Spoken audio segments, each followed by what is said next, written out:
This is Morning Juice. Sports, insight, and great storytelling. Starring Bobby Carpenter and Jeff Tito Thidoff. It's time to attack and dominate. Attack and dominate is what we strive to do every day here on Morning Juice. I'm Tito, Bobby Carpenter to my left. Bodie, sitting across from us. Morning Juice sponsored by Riverside Bank and Dublin Event Risk Elite Protection. Big show lined up for you today. Of course, the highlights always this date in history. Bill Bender will join us later on at 6:20. We've got some talk about some questionable coaching hires in college football. We'll do that as well. But start off first telling you the Reds lost the Phillies yesterday 3-1. Reds host the Marlins tonight at 7:10. Tigers over the Guardians 7-2 and 10. Cleveland and Houston tonight at 8:10. The Kevin Durant trade is official. Bobby, it was a 7-team trade once they figure out everything. I don't know how they do this with the NBA, the owners, and they get this stuff together, but they somehow were able to finagle all these other teams into it to lessen some of the cap strain on people. And 7 teams, a record trade in the NBA with that many teams involved. I should say it always amazes me, but it does whenever they can pull off like this 5-6 team trade or 4-team trade, whatever. But this one was 7 teams. Is Kevin Durant, he's what, 35, 36 I think it's 35 years is what he is right now, yeah. He's had a torn Achilles. Yeah. He came back from it. Since he's left Golden State, Yeah. his level of relevance has been what? Well, it hasn't been. It's been he's name relevant. Yeah, of course. But not. He's one of the greatest scorers in NBA history. Yeah. But I'm trying to figure out what level of success his team has had, or his teams have had. I say teams because he's played for a number of them. Yeah. Since leaving Golden State. You look at it, Bob. They had the big three. Now, granted, it was an unexpected big three but with Oklahoma City when they had Harden and they had Westbrook, and they had Durant, and they made it to the finals. Very good. Okay, great team, no rings. Goes to Golden State, already established, did well there. Another big three in Brooklyn with Harden out there and Irving, didn't work. Go to Phoenix. Had some really bad luck in the 21 playoffs, I will say. They did. Harden got hurt. Kyrie got hurt. Right. If that hadn't happened. I know. That's kind of what Kyrie does. I know. But if they honestly, that team was pretty nasty. Right. I don't think those 3 guys played more than 24 games together. They played 14 games together. Incredible in those dozen or so games. I think they played 14 games and went 11-3 in the games they played together, something like that. Some ridiculous stuff. They still pushed Milwaukee to 7 games that year. Mm-hmm. Milwaukee went on to win the title. But. Right. And then, but still, no titles there. Goes down to Phoenix with Devin Booker and Bradley Beal. I think that was a very good, talent-wise. Yeah. They finally had some young players around them. You don't have enough talent to win on talent alone, gentlemen. Kevin Durant might. At least at one point he did. But I'm just saying, he's the only. Phoenix has been a disaster. Phoenix was a total disaster. To levels that it's they didn't make the play-in last year. Yes, the play-in, not the playoffs. Just the play-in. That's top 10. Top 10 team. There's only 15. And normally out of the 15, there's 2 or 3 that are trying to lose. Right. Yeah. Right. I just said it's been a great, one of the greatest scorers of all time. Unicorn. When I saw this, everybody's making such a big deal about it. I'm like, I can't get excited about this.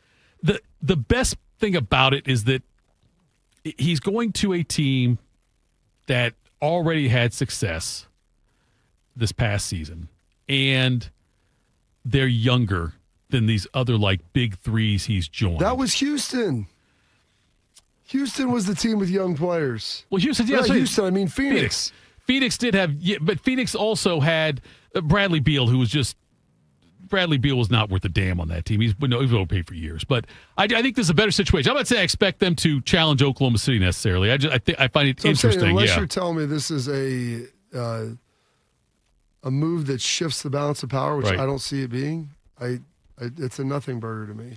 Yeah, maybe he's going to go to Houston, and maybe they'll be a 4 or 5 seed. I don't think they're going to challenge. I don't think they have a chance to win the title.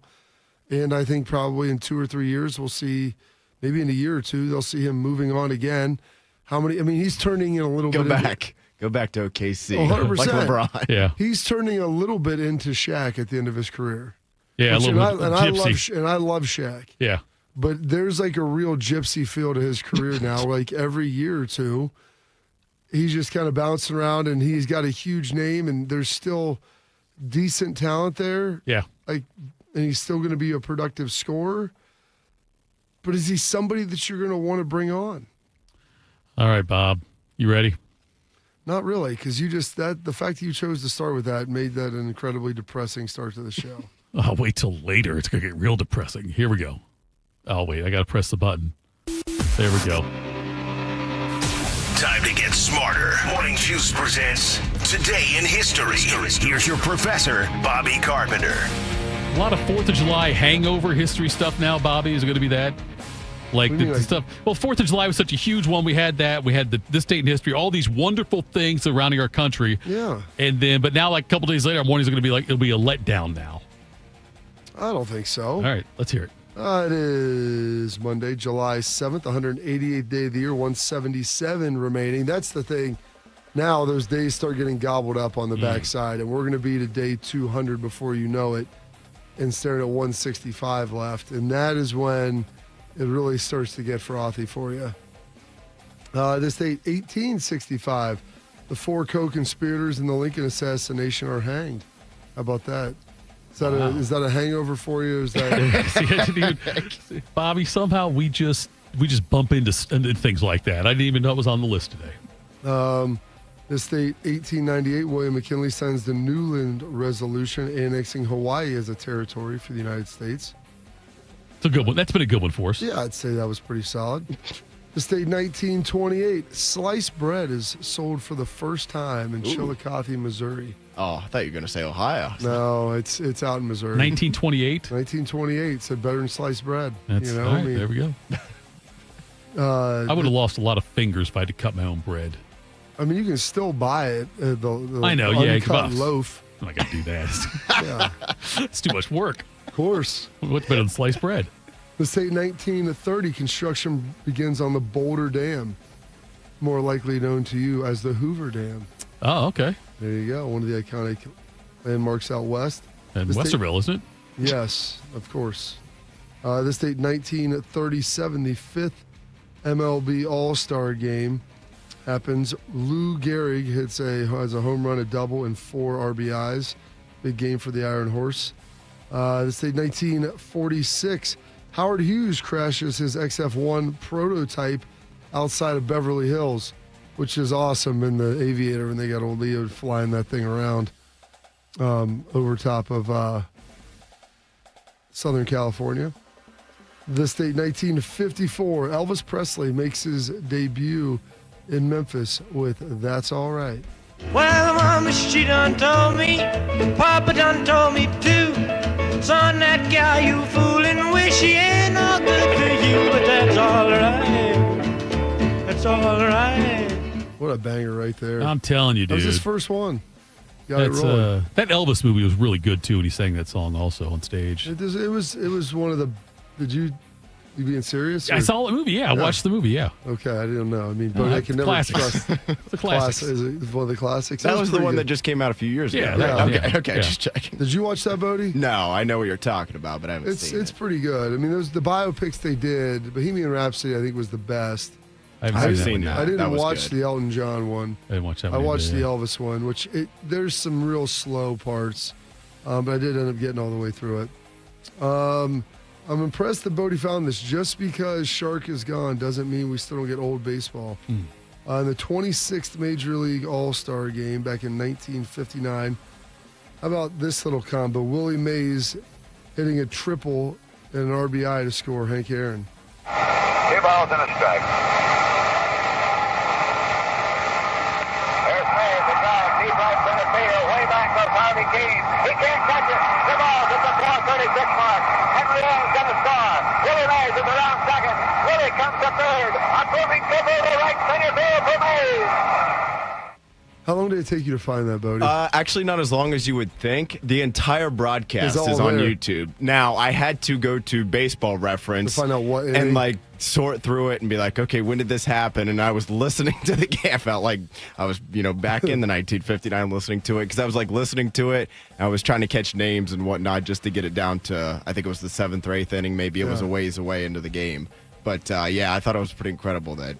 That might have been all that long ago that the entire radio broadcast is just there on YouTube. That might have been the first year they had the 2 All-Star games. They had like a span of like the 3 or 4 years. 2, yeah, because Willie Mays played in more All-Star games than seasons he played. They played 2 to raise money for like the Players' Pension Fund or something. So they would have 2 All-Star games. I think they did that 2 years. They played 4 over 2 years. Because Mays, I want to say, played 22 seasons. It was in 24 All-Star games. Maybe they did 3 then. I don't know if he made it his rookie year or not. Yeah, but pretty amazing right there. It's crazy here how loud the crowd was yelling back then in an All-Star game. I don't know if you'd ever get that much fan engagement when a guy just hits a triple. Yeah. I mean, you're talking about 2 guys that 2 out of 4 that have 3,000 hits and 600 home runs. Like, that's a pretty short list, and that's pretty impressive. That's why I thought it was worthy of a fine, Bodie. Good job out of you. This date in 1969, Here Comes the Sun by the Beatles and George Harrison. Here comes the sun. Here comes the sun. And I say, it's alright. I meant John Lennon on the mic on that. Sorry about that. Not George. This date, 1973, Live and Let Die is released by Paul and Wings. Makes you give in and cry. Say, live and let die. Live and let. The Guns N' Roses version's better. Not the original, though. What do you mean? I think it's better than the original, that one. That's what I'm saying. Yeah. I've heard that. I've heard the Guns N' Roses far like more 91, times. Yeah. With all of that. This date in 1981, Reagan nominates Sandra Day O'Connor as the first female United States Supreme Court Justice. 1984, When Doves Cry becomes Prince's first #1 hit. She's never satisfied. Why do we scream at each other? This is what it sounds like when the doves cry. It still amazes me. It's my favorite Prince song. That might be my favorite too. It still amazes me though that on his first album, he played all the instruments. Yeah. It's amazing to have that kind of share talent. any of the glory. I know. Well, yeah, You know? split up the drummer can't get pissed off because it didn't get more money. You saw what happened with the Beatles. He wanted to make sure that didn't happen. Didn't happen with him. Yeah. Yeah, incredibly talented Prince. That's my favorite. Probably Little Red Corvette might be #2. I got Let's Go Crazy up there also. Close second. Yeah. Yeah, the lyrics though in Little Red Corvette. Oh yeah, they're pretty. They're nice and graphic for you. Yes, If they you are. really tune on in. It paints a very vivid picture It's of a what theater you're. of the mind. Yes. You know. I'll tell you right now. What are you talking about doing? About the pictures of the jockeys that came before him. I'm not sure. I couldn't pull off what he was pulling off in a Little Red Corvette. I did like a family sedan I could type see thing. you in a nice red Mazda Hey, Miata. look, I would pull a muscle before anything got really fun. Be great. This date, 1985, the youngest ever to win Wimbledon, Mr. Boris Becker. Well, and how appropriate. He wins the title again with the weapon that has stood him in such wonderful stead throughout this championship. And that Thunderbolt service. And what a tremendous performance. This boy of 17 who came here in his second Wimbledon, and here is a player who learned his tennis on clay and so quickly has pulled the championship off on grass. Go ahead. It sounds so excited by the commentator right there. Wimbledon has reached Pro Football Hall of Fame game status for me, where I'm really like, I think this would be fun to watch. I'm excited. And then like 5 minutes in, I'm like, you know what? There's got to be something else to do. I'm like that every at the Hall of Fame game. I don't usually watch it until the like semis and finals. Right. Maybe if there's like a big matchup or an American in the quarters. American tennis has struggled on the men's side for quite some time here, so they've got to get this thing going and get it rejuvenated. I don't even think if there's an American in the final, it would intrigue me that much. Because I don't know. Sharky, did he give you all his Soviet stuff when he retired? I'm just saying, Bob. You know, let's say on a Sunday morning, don't you have something better to do for 5 hours? If it's a game that I don't care about, but if there's people of note, Yeah. some of the top 5 ranked players that I know, or American interest in it, I'm watching them. I'm watching it. If it's Jake Paul playing, will you watch it in the Jake Wimbledon Paul, final? He is not getting there. All right. He is not getting there. On this date, 2019, the U.S. women's national team defeats Netherlands 2-0 to win the World Cup. It's Rapinoe against Van Veenendaal. It's 1-0. The USA 1, the Netherlands 0. Helped on by Mewis to Lavelle. The game's opening up. Rose Lavelle, lovely run, great goal! Brilliant goal! Rose Lavelle might have won the World Cup for the United States with a fantastic goal. The United States 2, the Netherlands 0. For the 4th time, the United States of America are crowned champions of the world, and for the very first time they've done it on European soil. It is finished at the Stade de Lyon in the final in victory and joy for the United States. There we go. Bobby, I always have interest, but I will never be like a huge soccer fan because of 4 things. 4, that's a very specific number. It is. Please. Tell me 0, don't tell me nil. That's all right? a European thing. I don't care. Tell me field, don't tell me pitch. Okay. Also a European thing. Let's not have so many damn ties, and count down like all the other sports. Don't count up to 45 and 90. Well, or you could just say, could you keep the time on a scoreboard and not on a dude's watch as he's running around? You know what? And so like that kind of that time that you see up there Yes. is only an approximation. of and then where we're at. and at the end of it, we got, look at this.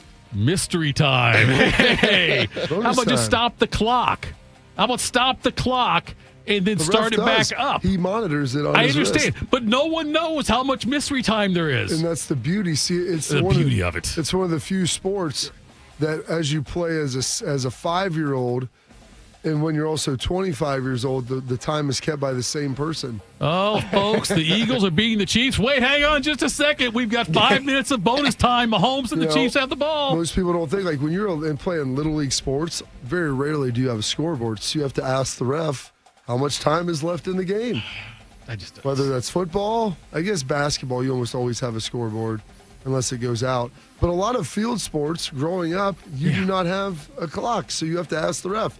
You know what soccer said in Europe? We're just going to keep it that way. Watch this. Watch this. I know it makes me like We're going to have a scoreboard, and the only thing that's up there is the 2 numbers. And you may only probably change them 2 or 3 times in a game. Right. That makes me a dumb American, I feel. But it's just not. Think of that's the why they won't American get me. scoreboards, all the things that are up Do there, the that. stats and all this nonsense. Up there in Europe, buddy, they keep them simple. They do. Just yes. the score. Yes. You don't even need a second digit box because you're never getting to that one. No way. There's no way.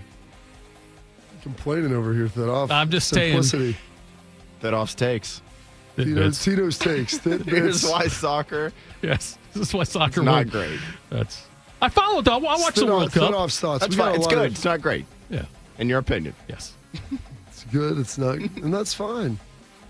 There's a lot of things that I watch that are good, maybe even average. I've got that tattoo on the small of my back.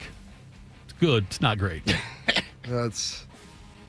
Is that the opinion of the tattoo, or is that what it says? The digital board. It just kind of changes from time to time. There you go. Some birthdays today. As we heard a little Beatles, Here Comes the Sun. Well, that was Ringo's birthday, as he is turning 85 today.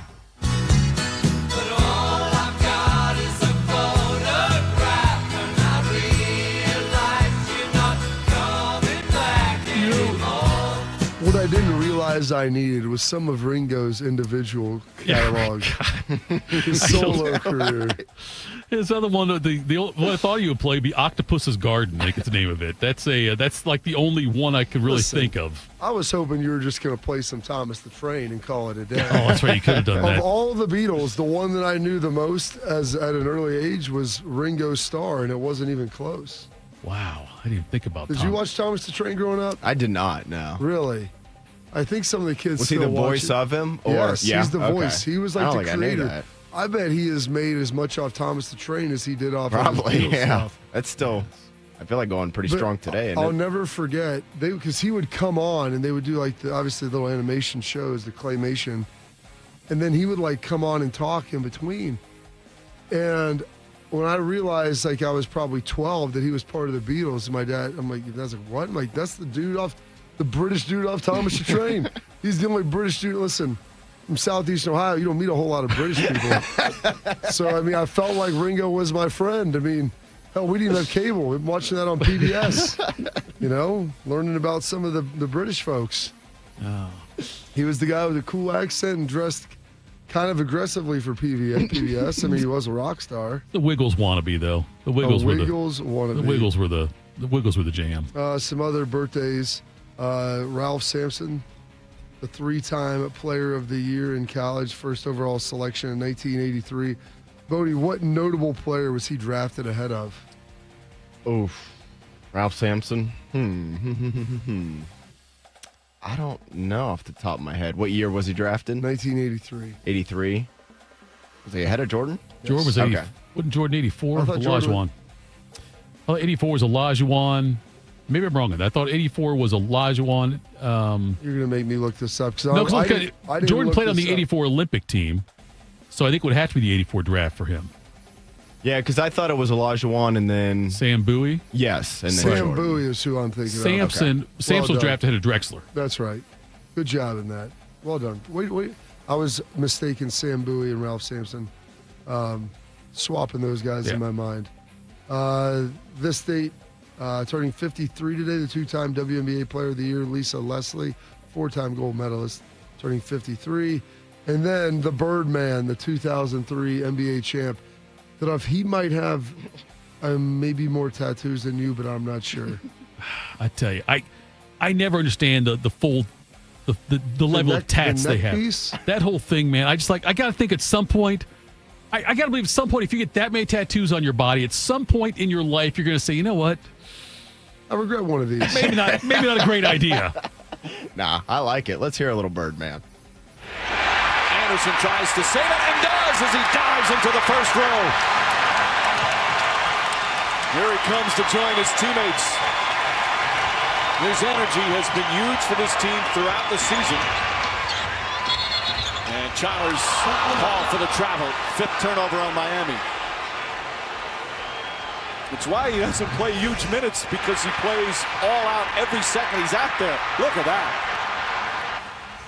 Also, probably doesn't play huge minutes because he's pretty mediocre, Yeah, Mike. he is. But that's But he all right. That plays was from really Game hard. 6 of the 2013 finals. Some people call that the Ray Allen game, but I don't know. Maybe it should be the Birdman game. They won it in 6 or 7 that year. They won it in 7. Yeah. Allen shot. That was the one that got him to Game 7. Yes. Yep.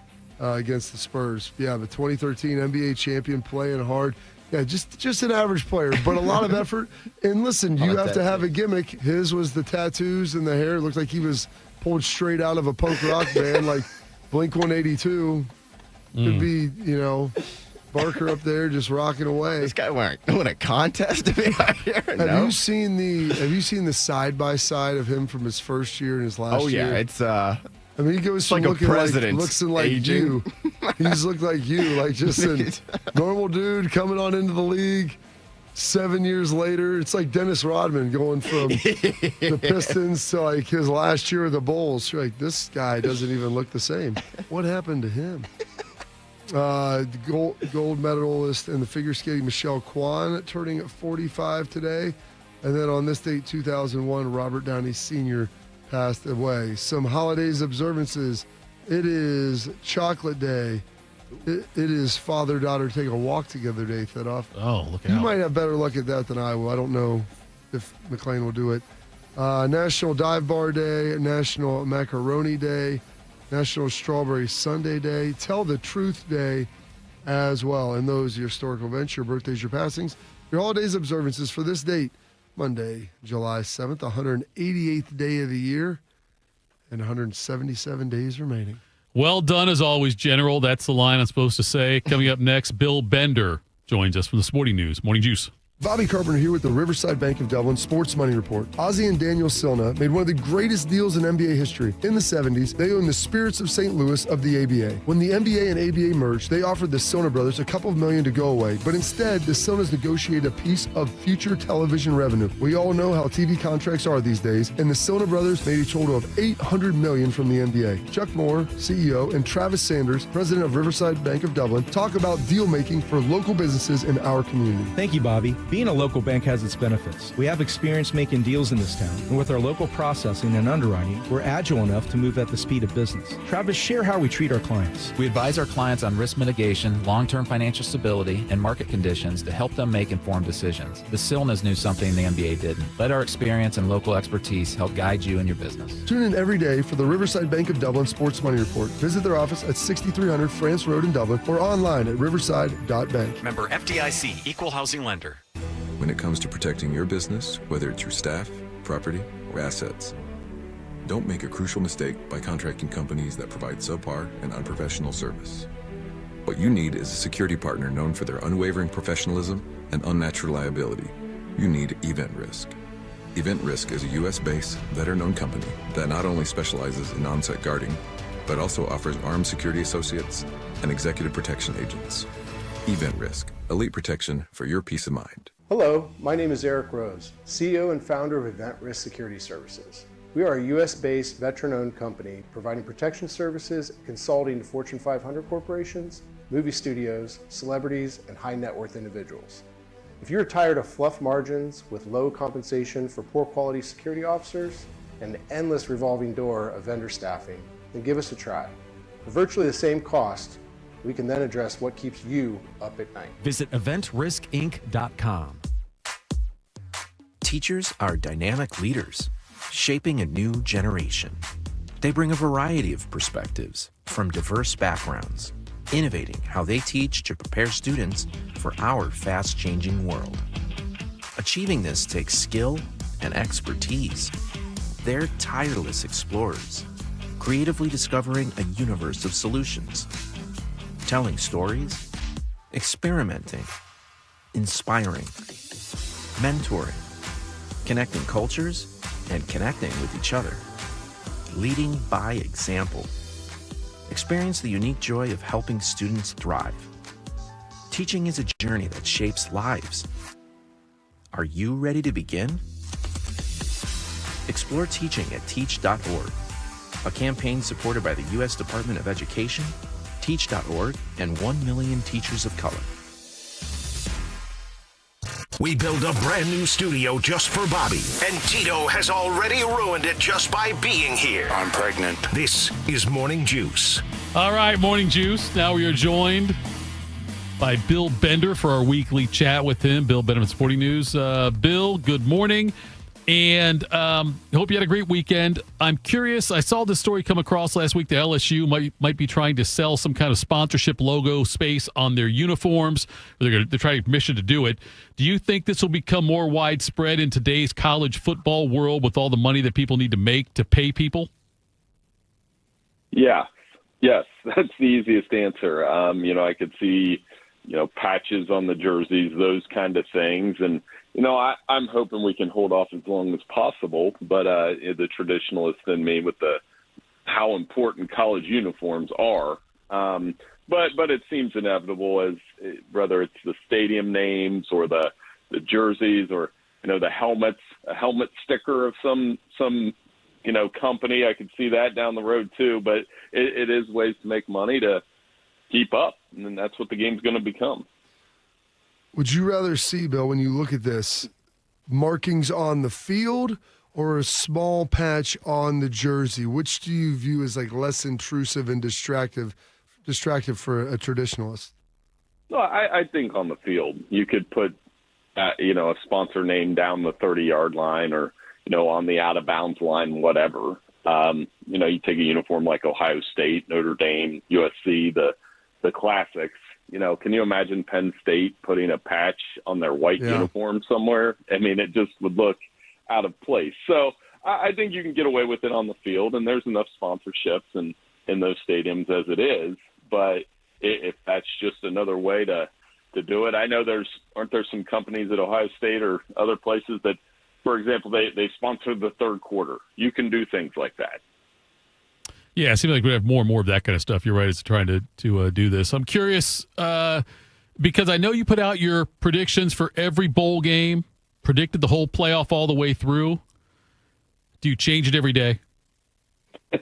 Well, I enjoy doing that, believe it or not. I like going through the process of, who's going to be who we think is going to place where in each conference, and as you go down it, and you accept right away that, that's probably not going to happen that way. But as you get into the season, I always compare it to, not that I know much about it, but like the stock report page, that this is where we think these teams are. And that obviously could change after week one, and it will change after week one because we have several big games that week that, where we're going to see teams moving up and down the rankings. But the playoff projection part is the important part. You want to see how many of those playoff teams you can get right. And, according to ours, and I don't think Big Ten fans will like it, we only have 3 Big Ten teams in.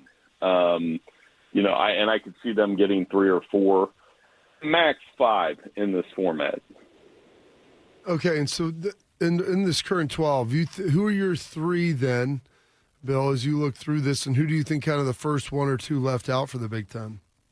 So we have Ohio State, Penn State, and Oregon. And Oregon's a really interesting team to me, Bobby, because I think they obviously make the switch at quarterback. They're going to have plenty back from last year. Their schedule isn't quite as difficult as it was in their first year in the Big Ten, but they're the top 3, and I think they'd be most top 3 when the Big Ten preseason poll comes out here in a week. I know that Cleveland.com does that. I would bet a little bit that those will be the top 3. Then the next first 2 out, I'm guessing you're going to look at Illinois, who will probably be ranked in the top 15 in the Associated Press poll when that comes out in August. And then it's a toss-up between Indiana and Michigan. Indiana, I don't know. I mean, we'll see what Curt Cignetti can do for an encore. And then I think Michigan, there's a little bit of an unknown with Bryce Underwood at quarterback. But I think if you were doing a power poll, they would probably be 4 or 5, just based on the talent that they have coming back. Bill, do you think that – so Indiana last year, and I was banging the drum loud anyway, they were overrated and they weren't that good. It may be a little unfairly in some ways, but, they get into the playoff with an extremely weak schedule, not completely their fault, but a completely weak schedule.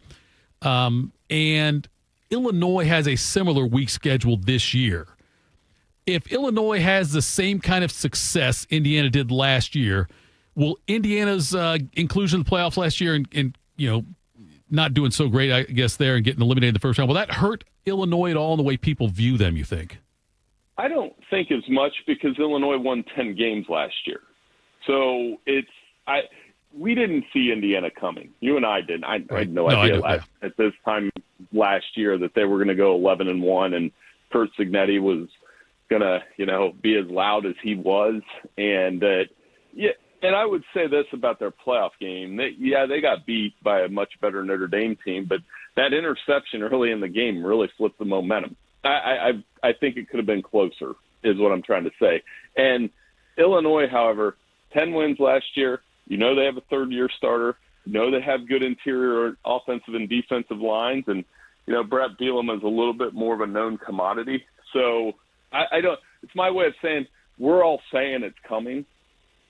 So if it's only can lead to disappointment if Illinois goes 8-4. We'll be like, well, what were we thinking in August? And I think that's the difference. It's going to be interesting because this could be a nice transition year for Bielema and kind of taking that next step with Illinois, and with the expansion to 16 on the horizon, maybe that would be his way to maybe slide on in here in the coming years.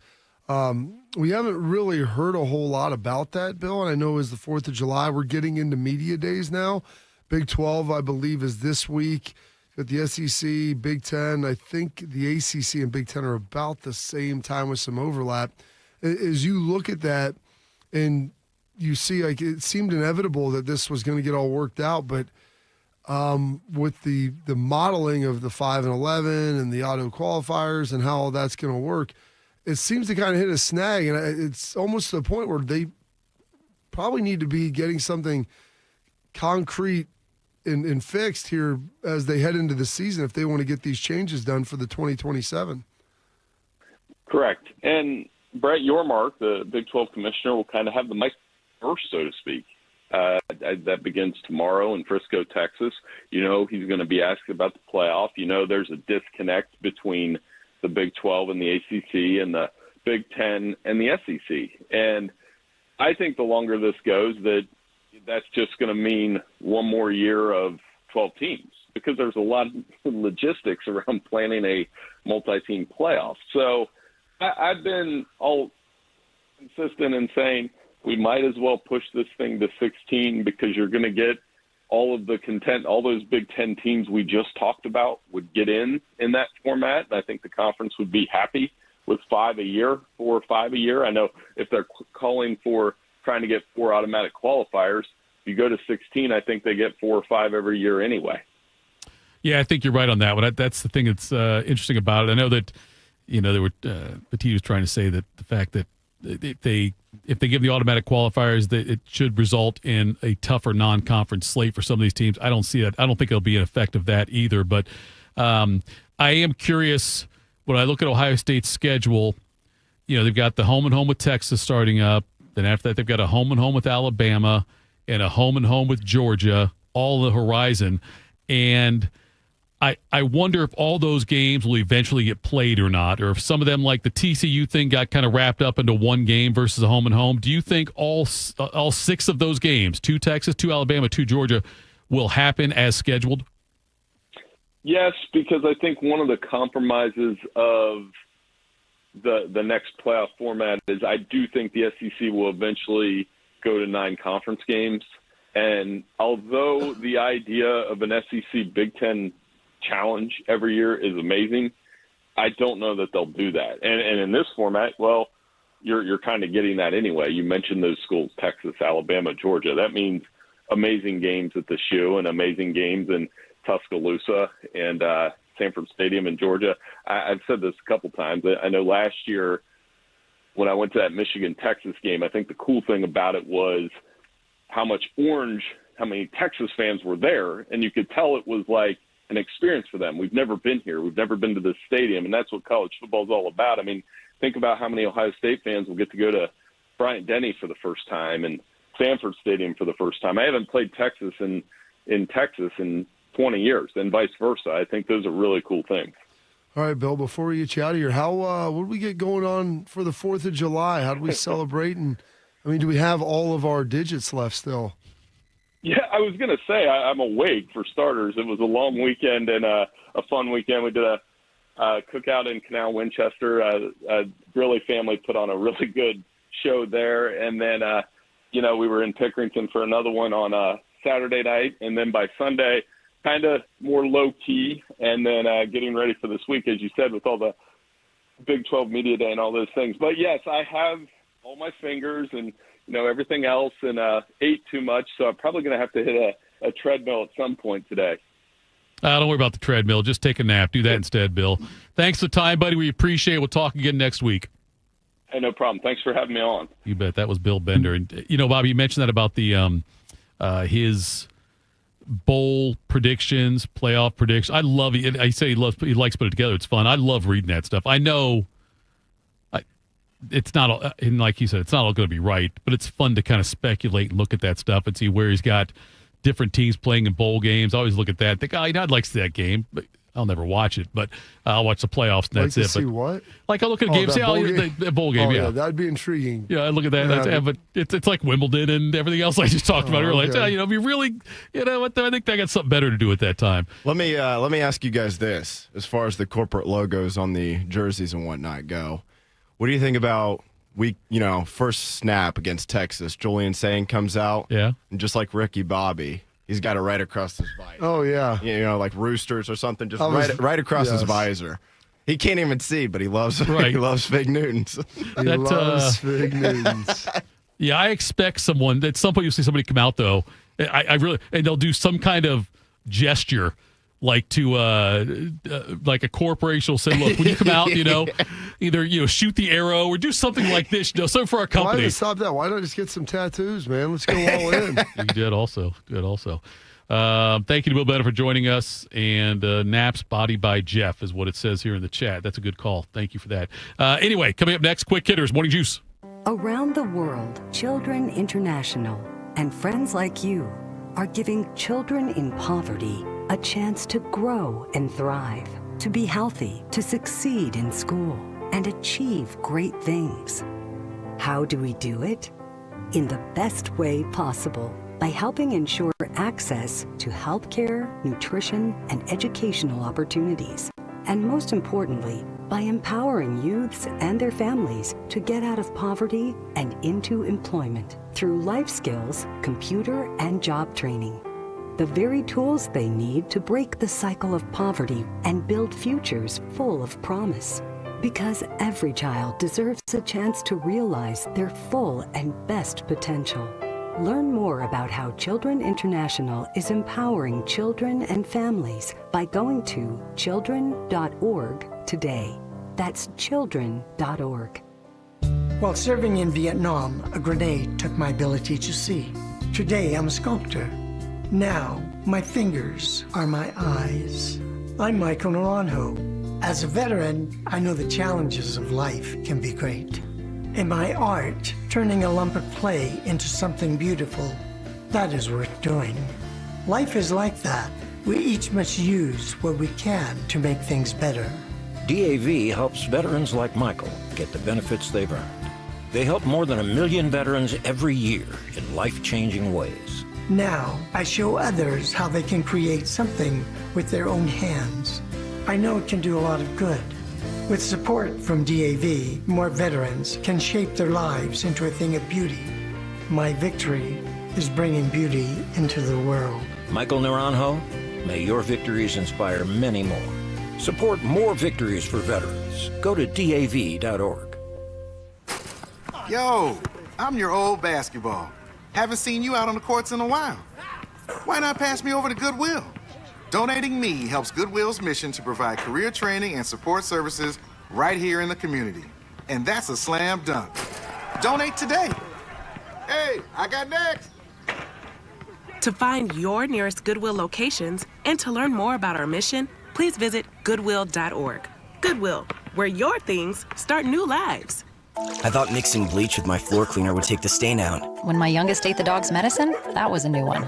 I was trying to protect my garden, but I accidentally sprayed myself with pesticide. So I called 1-800-222-1222, the poison helpline. A poison expert helped me figure out what to do next. I was connected to someone who spoke Spanish. They answered my questions. It was free. It was confidential. It was real help in real time. Keep the poison experts in your pocket. 1-800-222-1222. If you're looking for the inside scoop on the Buckeyes, you've come to the right place. This is Morning Juice. Morning Juice, Bobby. I neglected to say this at the top of the show, and I know you love hearing this news. 24 days till the Pro Football Hall of Fame game. 47 days until the first 4 college football games. 54 days to Ohio State, Texas. 59 days till the start of the NFL. Absolutely. Do you need a bank that truly values local businesses in this town and the opportunity to work alongside them as partners? Of course you do. Whether you're a small business or a large operation, Riverside Bank of Dublin has the right tools for you for the job. Riverside Bank of Dublin has the experience of working in Central Ohio. They understand the business climate in our area and will help you reach your goals. They're a local bank, folks, so whether you need an SBA loan to get your business off the ground, a line of credit to keep your business running smoothly, or equipment financing to get your business up to scale, Riverside Bank will tailor a solution to fit your needs. Visit them at riverside.bank or stop in and get to know them at 6300 France Road. Riverside Bank of Dublin, member FDIC, equal housing lender. Time for some rapid jabs. Morning Juice presents Quick Hitters. Sponsored by Dr. Mark Levy. If you're snoring and not sleeping, call Dr. Mark Levy today at 1-800-MORE-SLEEP.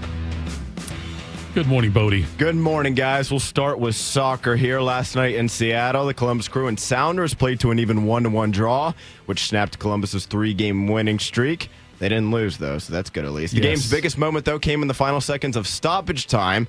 Do we know exactly how much time was left? Well, that was TBD, Tito. But nevertheless, when Seattle goalkeeper Stephen Fry took a knee to the head and he had to be taken off of the field via ambulance, they did make the decision at that time to call the game shortly after that happened. And after the game, Seattle's manager did indicate that Fry was doing okay. They were just taking all of the necessary precautions. With less than 30 seconds remaining in the game and both teams being on board with the game ending at that point, Bobby, it seemed like the right call to just kind of go ahead and call it after that scary injury. You know, it is tough. And they ended up doing that last year. Was it last year? 2 years ago with, with the Bills. When, Hamlin, DeMar Hamlin, when he went down. And you get to a point, you're like, when you're worried about someone's safety of life, and I understand it's a professional sport and they're getting paid to be out there.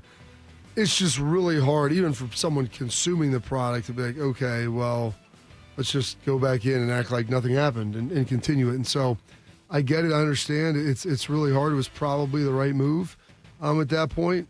I would never want to be the one that had to make that call. But based upon everything, I would say that was probably the right decision.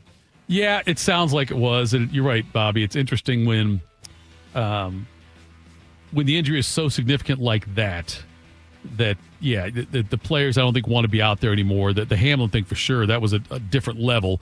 But if this could have resulted in some kind of like serious paralysis or something like that, then it would have been a different vibe there as well. But yeah, it looks like he's doing okay now. I will say this though, Bob, I don't remember them canceling the game when Paul Pierce had to leave the game to go to the bathroom, and that they kept going. The man was in a wheelchair, for crying out loud, Bob. Listen, just some things just mean more. Yes, I got you. College football here, guys. More than 25 power conference programs canceled their spring games earlier this calendar year. And if it's up to the city mayor, Alabama will be doing the exact same thing starting at least next year.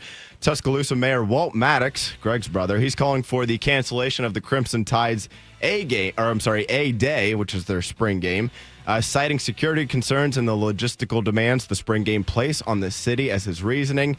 He told the Tuscaloosa News, from the city standpoint, I can't believe it. 20 years ago, if you would have asked me, would you want to have A Day? I'd say, of course. Today, I would say, with all the things that come now with surrounding it, I think it's better us not only to not have A Day, but to focus on the UA, Alabama, generated events that don't require so much security personnel and other logistical support. Tito, it feels like somewhere in the next handful of years here, spring games are likely to be gone, period. I think they should be. I don't see much of a benefit in doing the spring game stuff. Granted, you're raising money, but I think there's other ways you can do it that are not a spring game. Bobby, if Ohio State would, I know they're opening practices to some of the fans that come out now, in the summer, fall camps you call it that, I guess. But if you do more events kind of like that, you can raise money to, and the interaction with the players, autograph opportunities, stuff like that, meet and greets. I think you can make a lot of money that way as well. I don't know, Bob. And I'm sure Ryan Day would say otherwise, but that the benefits for the spring game. Do you think it's worth it? Well, do I think it's worth it to who? So here's the mayor coming out and saying that. What is he planning on doing for regular season games? We're going to cancel those too, because that takes a lot of people, and there's a lot of things you've got to get done. Right. It's about the economic impact to the community. So you get all those people out there, like Tuscaloosa, Alabama, like dragging everyone in there for a game and filling that stadium. Like there's vendors, there's people around it. Like it's a big deal to be able to get that done. That's why you have all that security, and that's why they put it all in place. To make sure it's a safe environment. But they also are doing that because the people are coming in because they're probably going to be patronizing your stuff down there. And so that's a big deal. So like that's like saying you don't want to have a concert. You want to do other things. Like Ohio State, they have country concert and all that stuff. Not, well, it's more security and there's bad things that could happen. True, you have that whenever you have a lot of people around somewhere, but you do that for the economic impact. Now, as far as like the playing, is there a better use of that 15th day? Maybe for some of the players. there's a connectivity to fans that always happens, and getting people in the stadium and being able to see. Most of the spring game now is just like watching a glorified practice anyway. Right. And so you've kind of cut back on the safety concerns of it, and you still open it up to where your fans, like, they had 500 fans come watch spring ball or come watch practice. Right.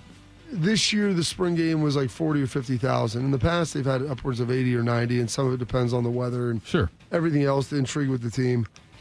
But there's no substitute for getting that many people in the stadium and allowing them to experience it on a discounted rate, where those are things that separate college football from the professional ranks.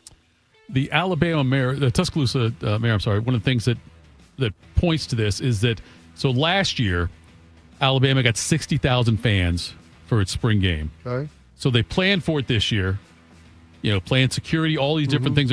And they said there was only between 10 and 15,000 fans there. You know what I say to that, Thidoff? What's that? It just means more.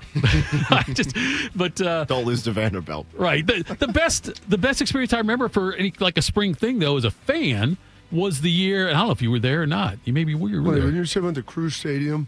No, I'm talking about the time when it was at night. I did go to one of those. It was at night, and then afterwards, or early afternoon, late afternoon, something. But they had the autographs afterwards. It was like a night spring game. Yeah, it was in the spring. I thought it was in the spring when it happened. Where they did. Do you remember ever having all the players autographing stuff in the stadium, like around the concourse area? Yeah, we used to do it. I remember they did one inside. We did one inside of French Fieldhouse one year. Okay, but that was in the evening. That was during training camp, though, in the summer. Maybe that's what it was then. But it wasn't French Field. It was actually at the stadium. There's like a night practice or something. We did one at the Woody Hayes. We did one at the Woody Hayes, I remember. We did one, I think, at the French Field House. But they used to practice under the lights, and they would bring people in for that.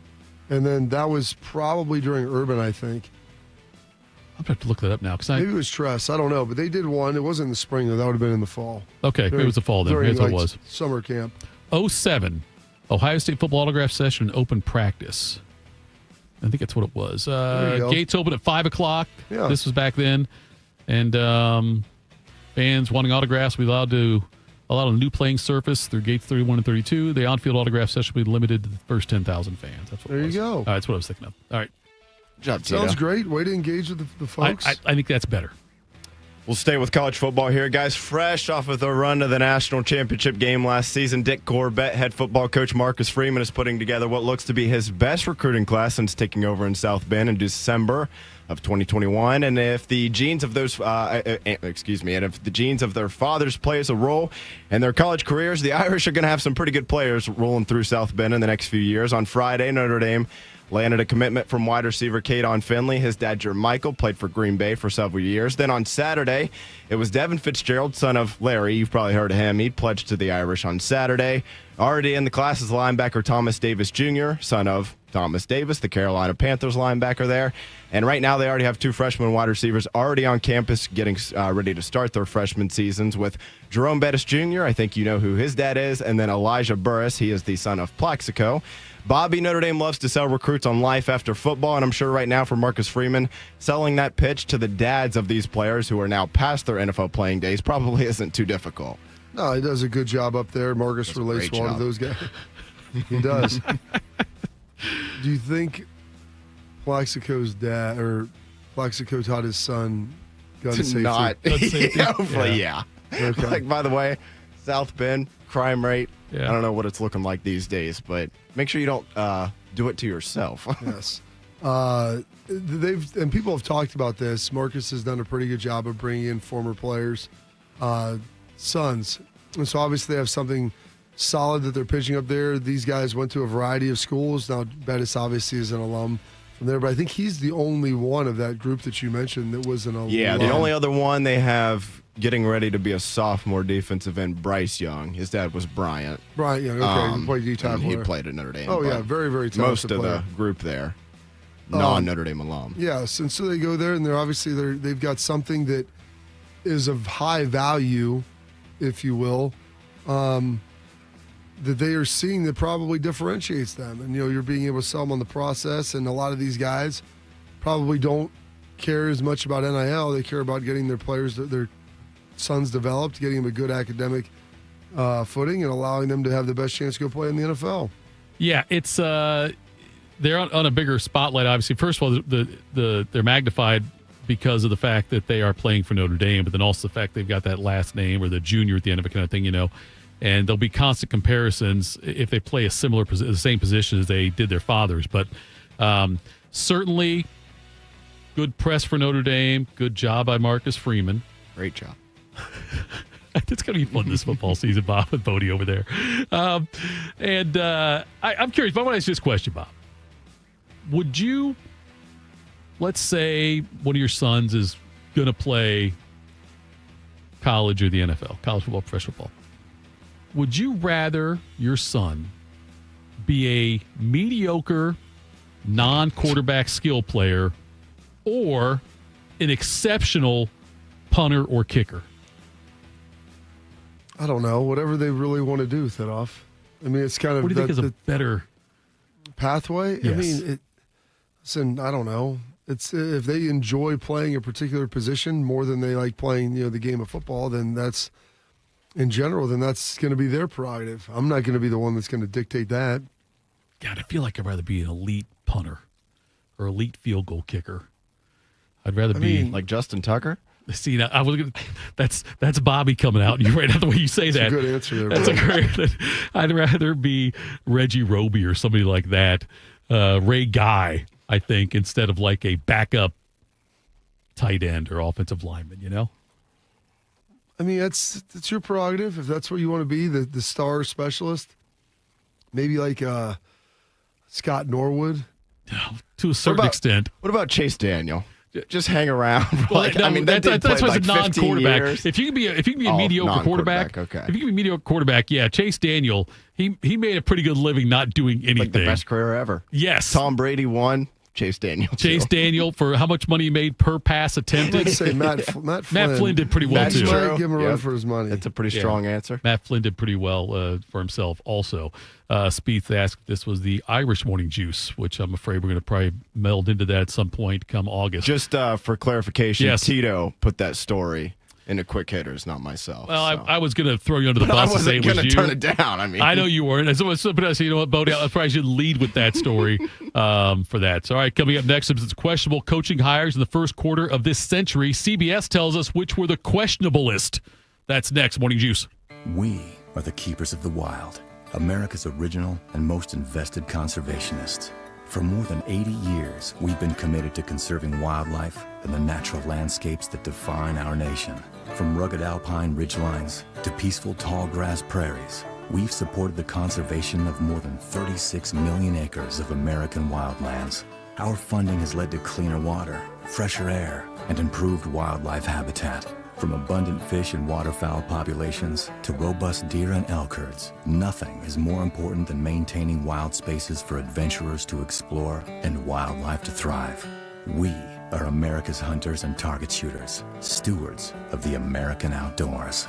America's hunters and target shooters, along with firearm, ammunition, and archery manufacturers, have invested more than $46 billion to help state fish and wildlife agencies manage and protect wildlife and wildlands across America. For more information, visit outdoorstewards.org.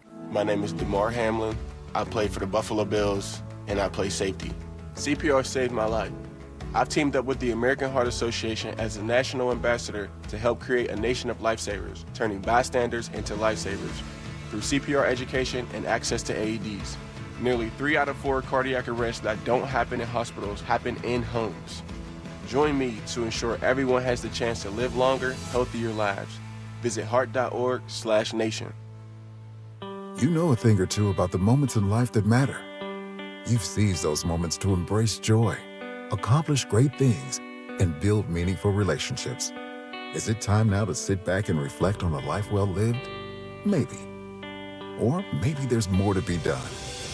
Maybe this is the most important moment you've encountered yet. By volunteering with AmeriCorps Seniors, you can seize the moment, lend a hand, and get back more than you give. We connect you to local volunteer organizations with opportunities that fit your schedule and match your interests. Through AmeriCorps Seniors, you can support people in times of need and make your community stronger.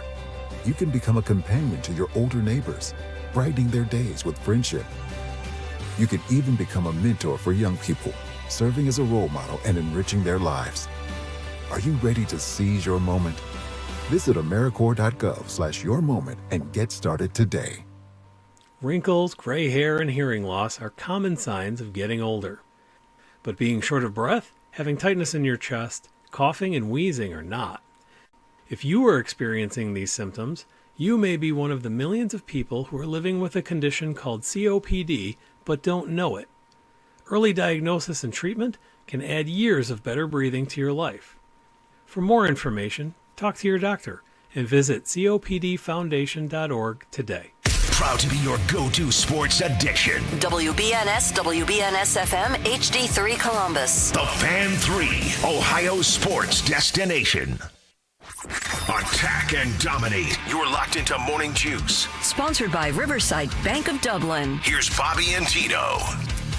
All right, Bobby. Nice little discussion there about comeback player of the year. I was wrong. I thought you could win it one time. I guess you told me there's a few people that have won it twice. There's two. Joe Burrow, most recent, winning it back-to-back in 21 and 24. And Kitna winning it in 6 and 8 with just a year in between. How about that, Bodie? That just means he's inconsistent. The fact you have such a down year. Well, that means he got hurt really bad. It's not due to poor play. It's due to an injury or like inability to play. The NBA, I don't think Flacco was hurt, when he wanted, did he? Well, Michael Vick went to prison. Got comeback player of the year. Came back from prison. From 81 to 86, the NBA did their comeback player of the year award, but then I think it started going to people that were coming back, like Michael Rapridge from like a drug suspension or something.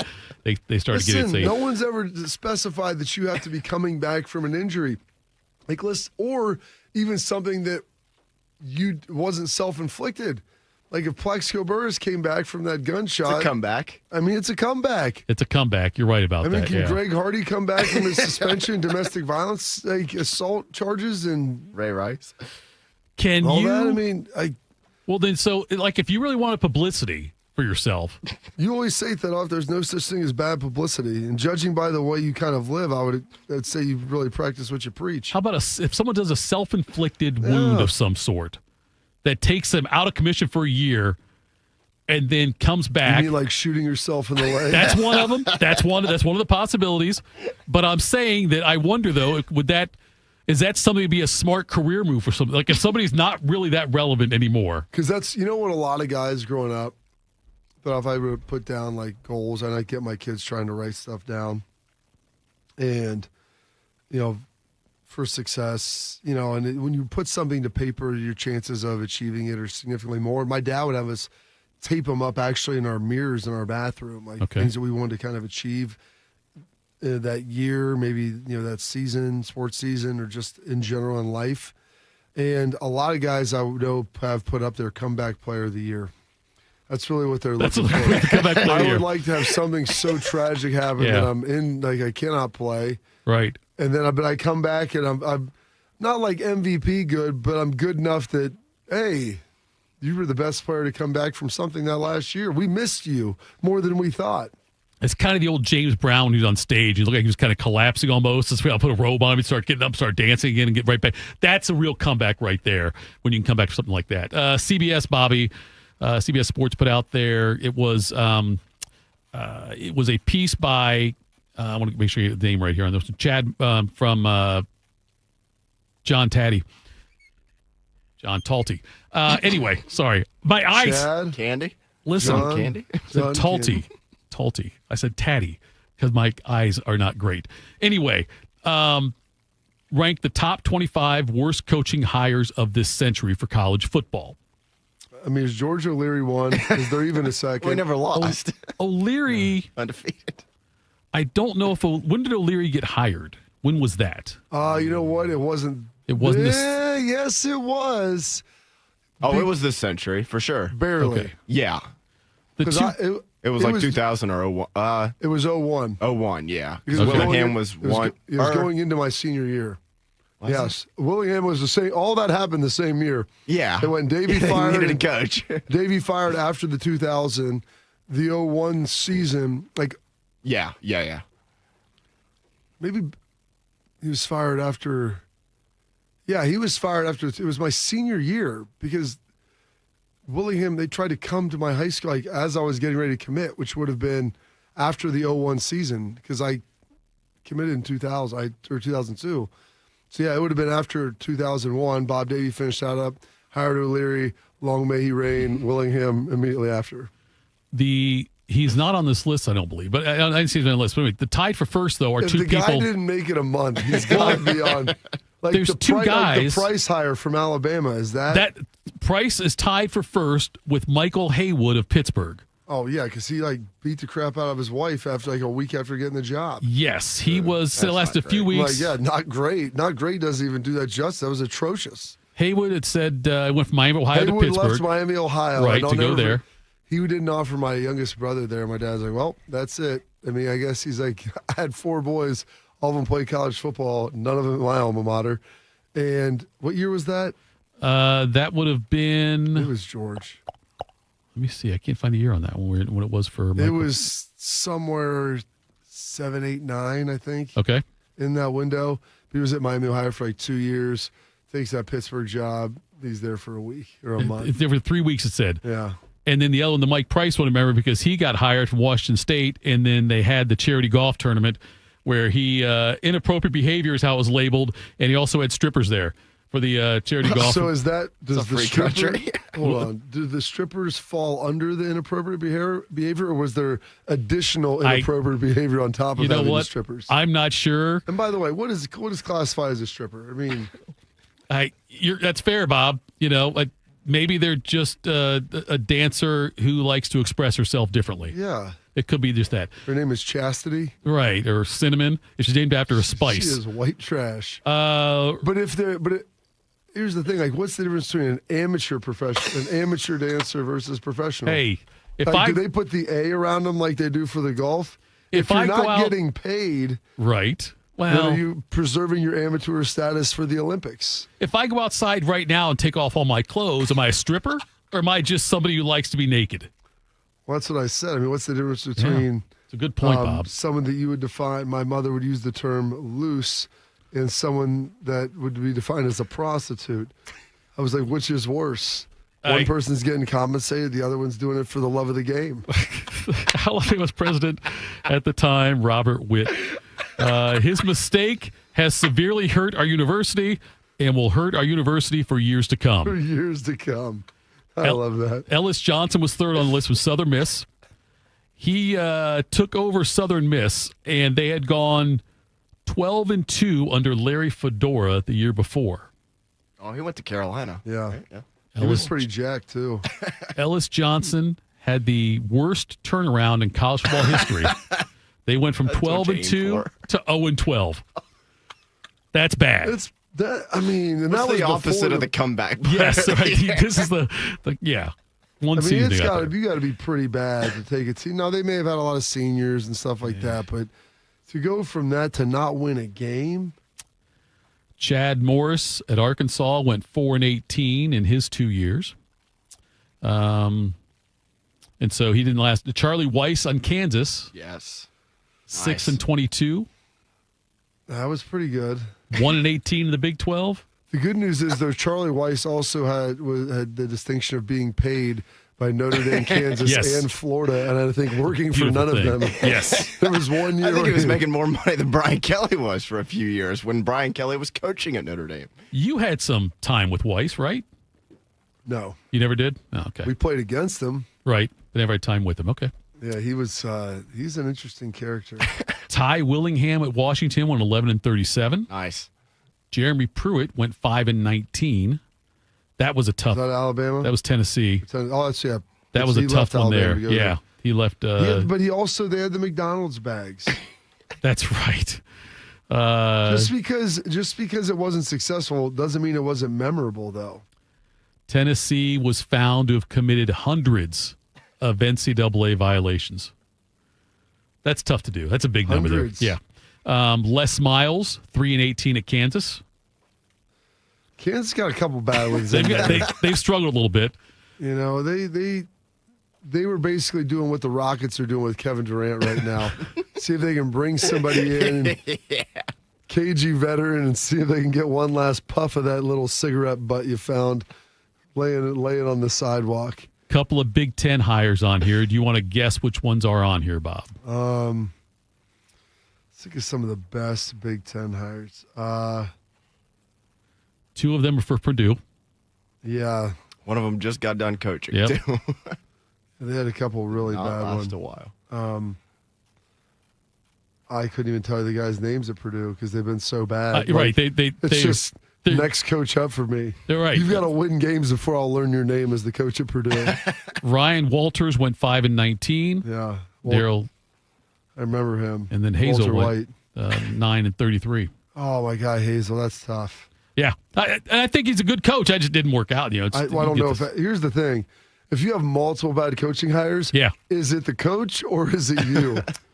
Another guy left Ohio State. Purdue still isn't in some great shape. We've had all these bad coaching hires. Right. Or is it you're trying to grow corn in the desert?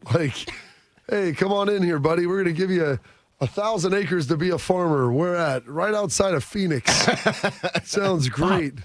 The worst thing that happened to them was that Louisville's job opened up because then you knew Braum was taking gone. that. Yeah.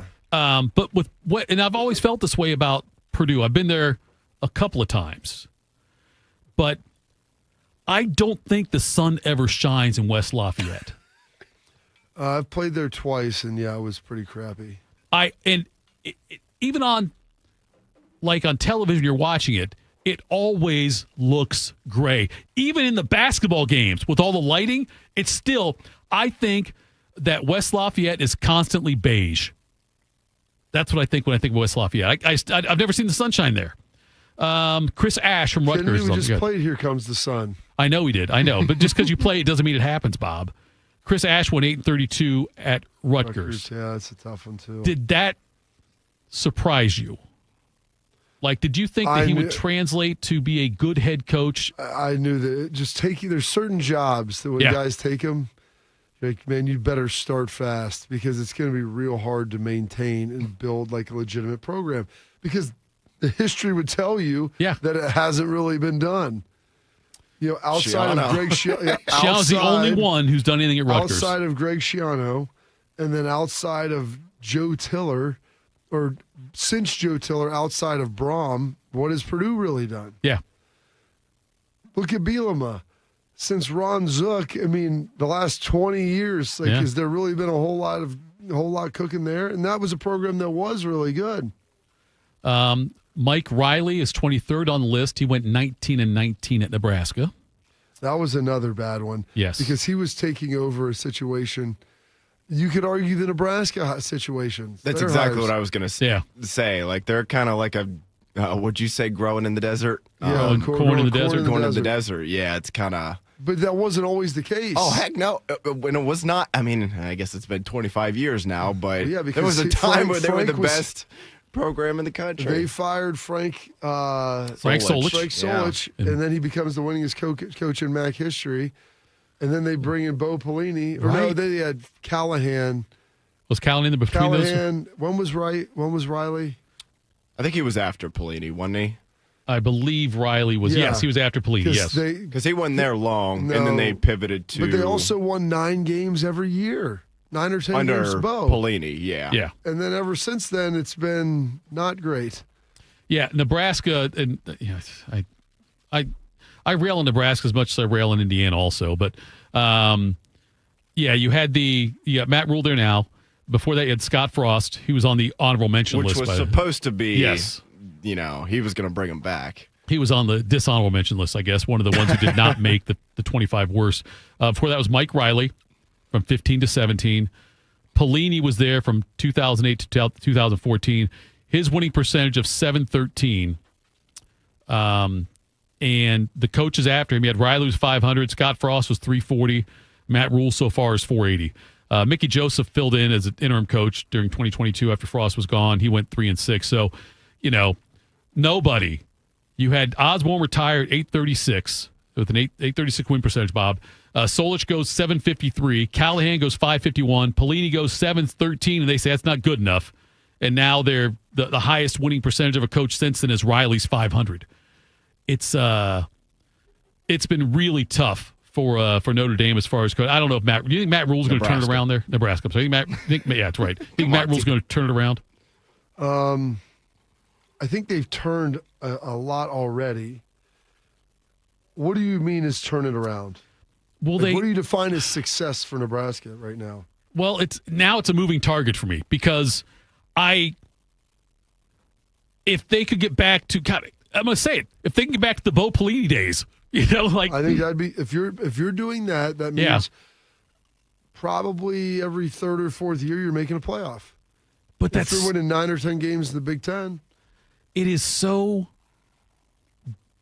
sad how that standard though now has fallen after what Tom Osborne did with that program, and every year top 5 team, and it's tough to see all of that. By the way, somebody did mention in the chat that 2013 blowout win in West Lafayette by Urban certainly had the sun shining. It was like 56-7 or something. I can't remember if the sun was shining in West Lafayette when we lost the game. Ohio State lost that game. They were supposed to win with Urban when the young man who was dying of cancer. That was at night.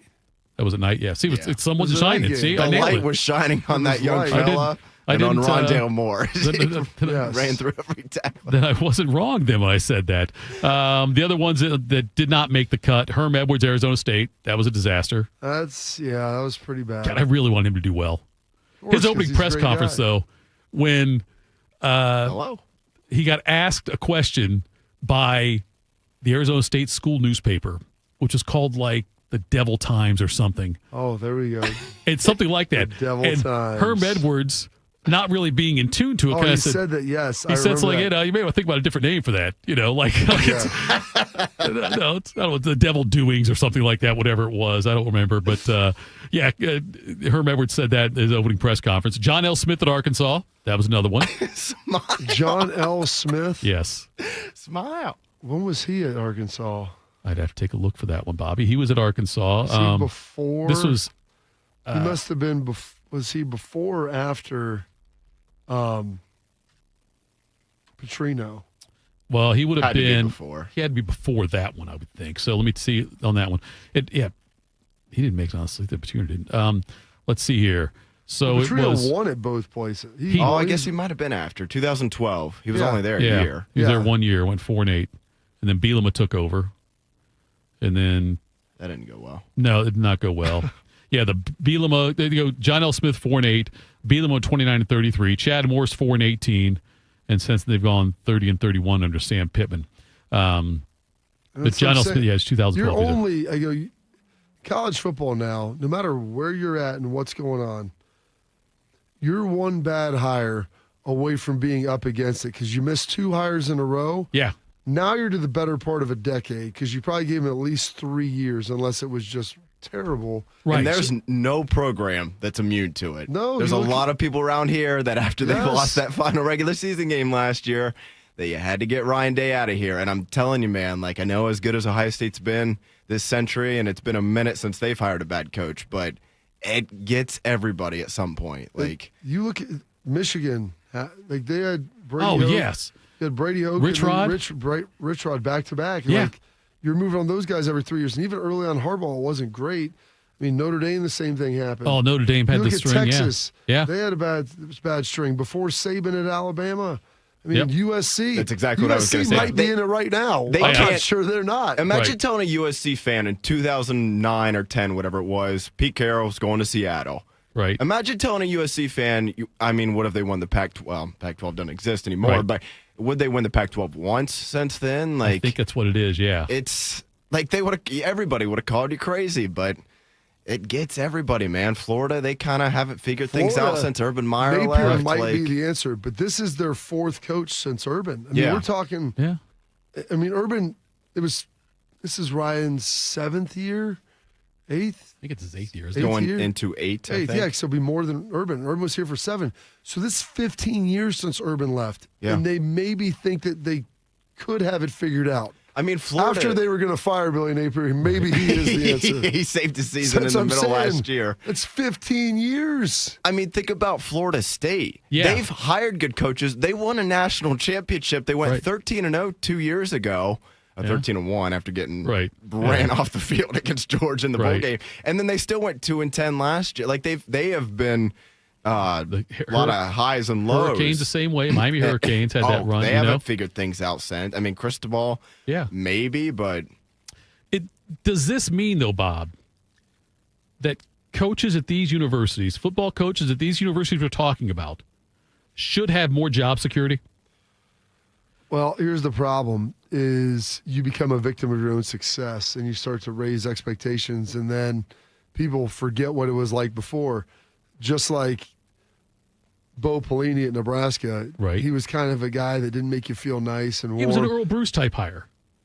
And then they brought in Mike Riley, who was a really nice guy, but not a good football coach and definitely not good for that culture. And so they thought like, oh, Bo Pelini, we're back. We're not winning 9 or 10. We need someone to get us over the hump. Somebody can, you know what happened? You slid all the way back down the hill. You were getting close to the top of the hill. Right. And then all of a sudden you got rid of the guy that maybe he would have never got you over the top. But it's a little bit like, I'll tell the fans at Penn State, like with James Franklin. Like, James Franklin ain't doing a bad job just because he hasn't won you a national title. Right. And so you choose to move off from him. There's no guarantee that 10-2 is just locked in every year. You can be 7-5. Hell, you can be 5-7. I was going to say, you can be worse than that even. Go ask Nebraska fans. Ask a lot of programs that have, like, we've never had a losing season. Like, it can happen now. Going to the 16-team playoff is also buying job security for someone like, not that James Franklin's on the hot seat, or should be on the hot seat, I guess, based on his success. But, the fact now that you could, when he gets to 16, it more likely they might not win a national championship, but certainly more likely to get a shot at getting in there. So this turns in like the NFL, like now with like your lack of playoff success. Right. It's almost like college basketball. Your lack of tournament success. When was the last time they made it out of the first round? Yeah. When was the last time they made it to a Final Four? Like now you can kind of get in.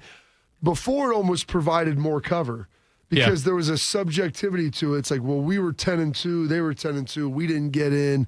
We should have gotten in. They don't like us. Right. Now you get in, you have to win. Right. And there's no reason for not being in the top 12. Yes. Or 16. Or 16. And I think not only do you need to win, you got to beat the right teams, too. I don't think James too many Franklin Penn State fans are like, hey, man, we got 2 playoff wins. Well, you beat SMU and Boise State. Like, and I don't blame them for being pissed about that or like wanting more. They played the games they played the games they had. It's not their fault, but I also don't blame their fan base for being like, well, we won 2 playoff games, and you kind of shoulder. Tell me the difference between Tennessee and Oregon and SMU and Boise State. Yeah. You know, it looks like an average non-conference schedule. Yeah, it's basically you could argue 2 of a group of 5 schools. I mean, I know SMU's in the ACC, but they've been in it all of 1 year. Right. So. And Eric Dickerson's not walking through that door. No, he's not. No, he's not walking through that door. But yeah, so it'll be the James Franklin one, Bobby's the best one to compare, to look at for this. That,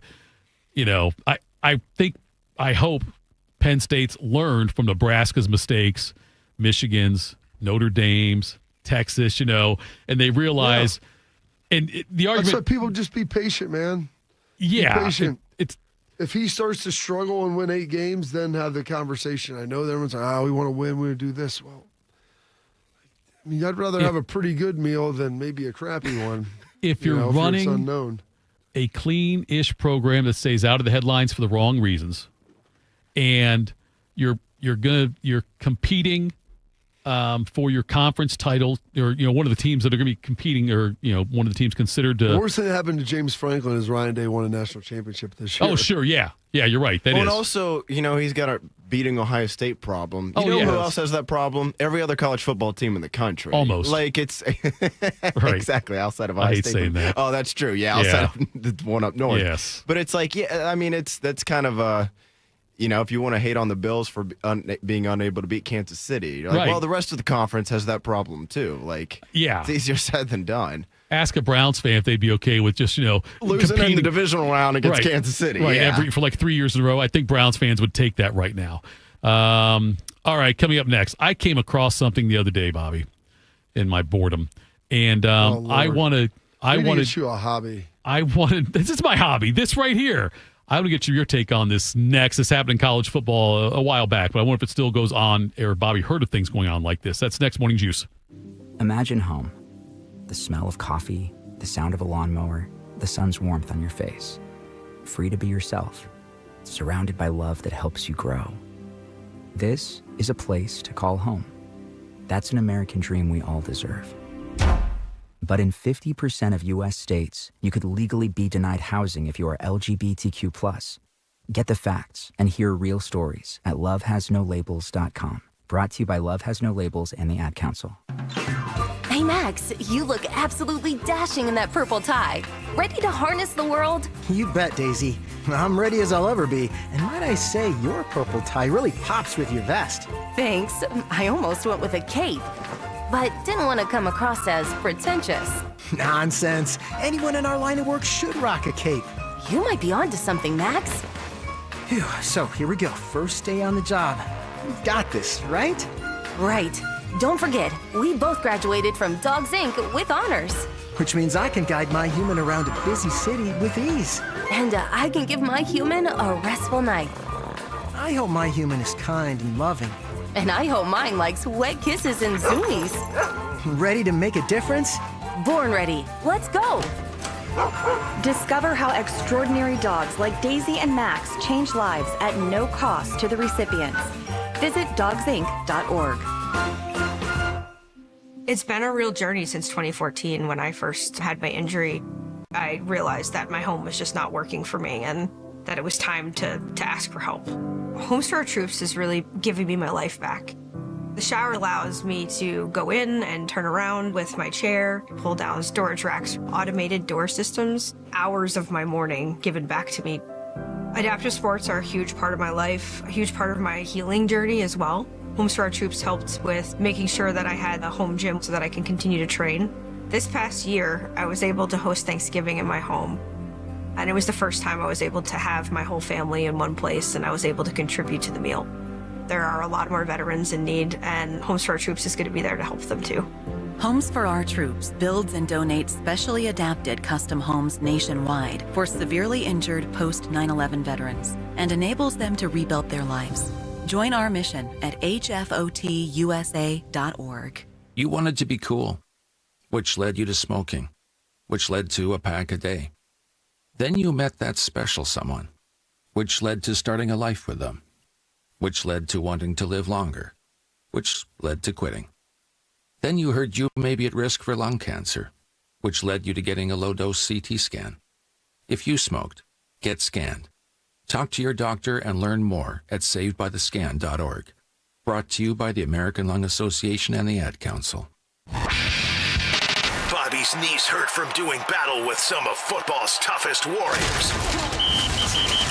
Tito's knees hurt from begging Bobby to let him host this show. Oh, pick me!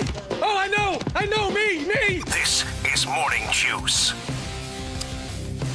Bobby, if you thought talking Kevin Durant NBA was something, wait till you hear what I got for you next. Why don't you Let's tell you about my friends over at Event Risk. Their services are a U.S.-based veteran company, everything you want, providing protection services, consulting to Fortune 500 corporations, movie studios, celebs, and high net worth individuals, just like you, T-Dog. Mm-hmm. If you're tired of fluff margins with low compensation for poor quality security officers and an endless revolving door of vendor staffing, then give them a try. They're virtually the same cost, and they can address what keeps you up at night.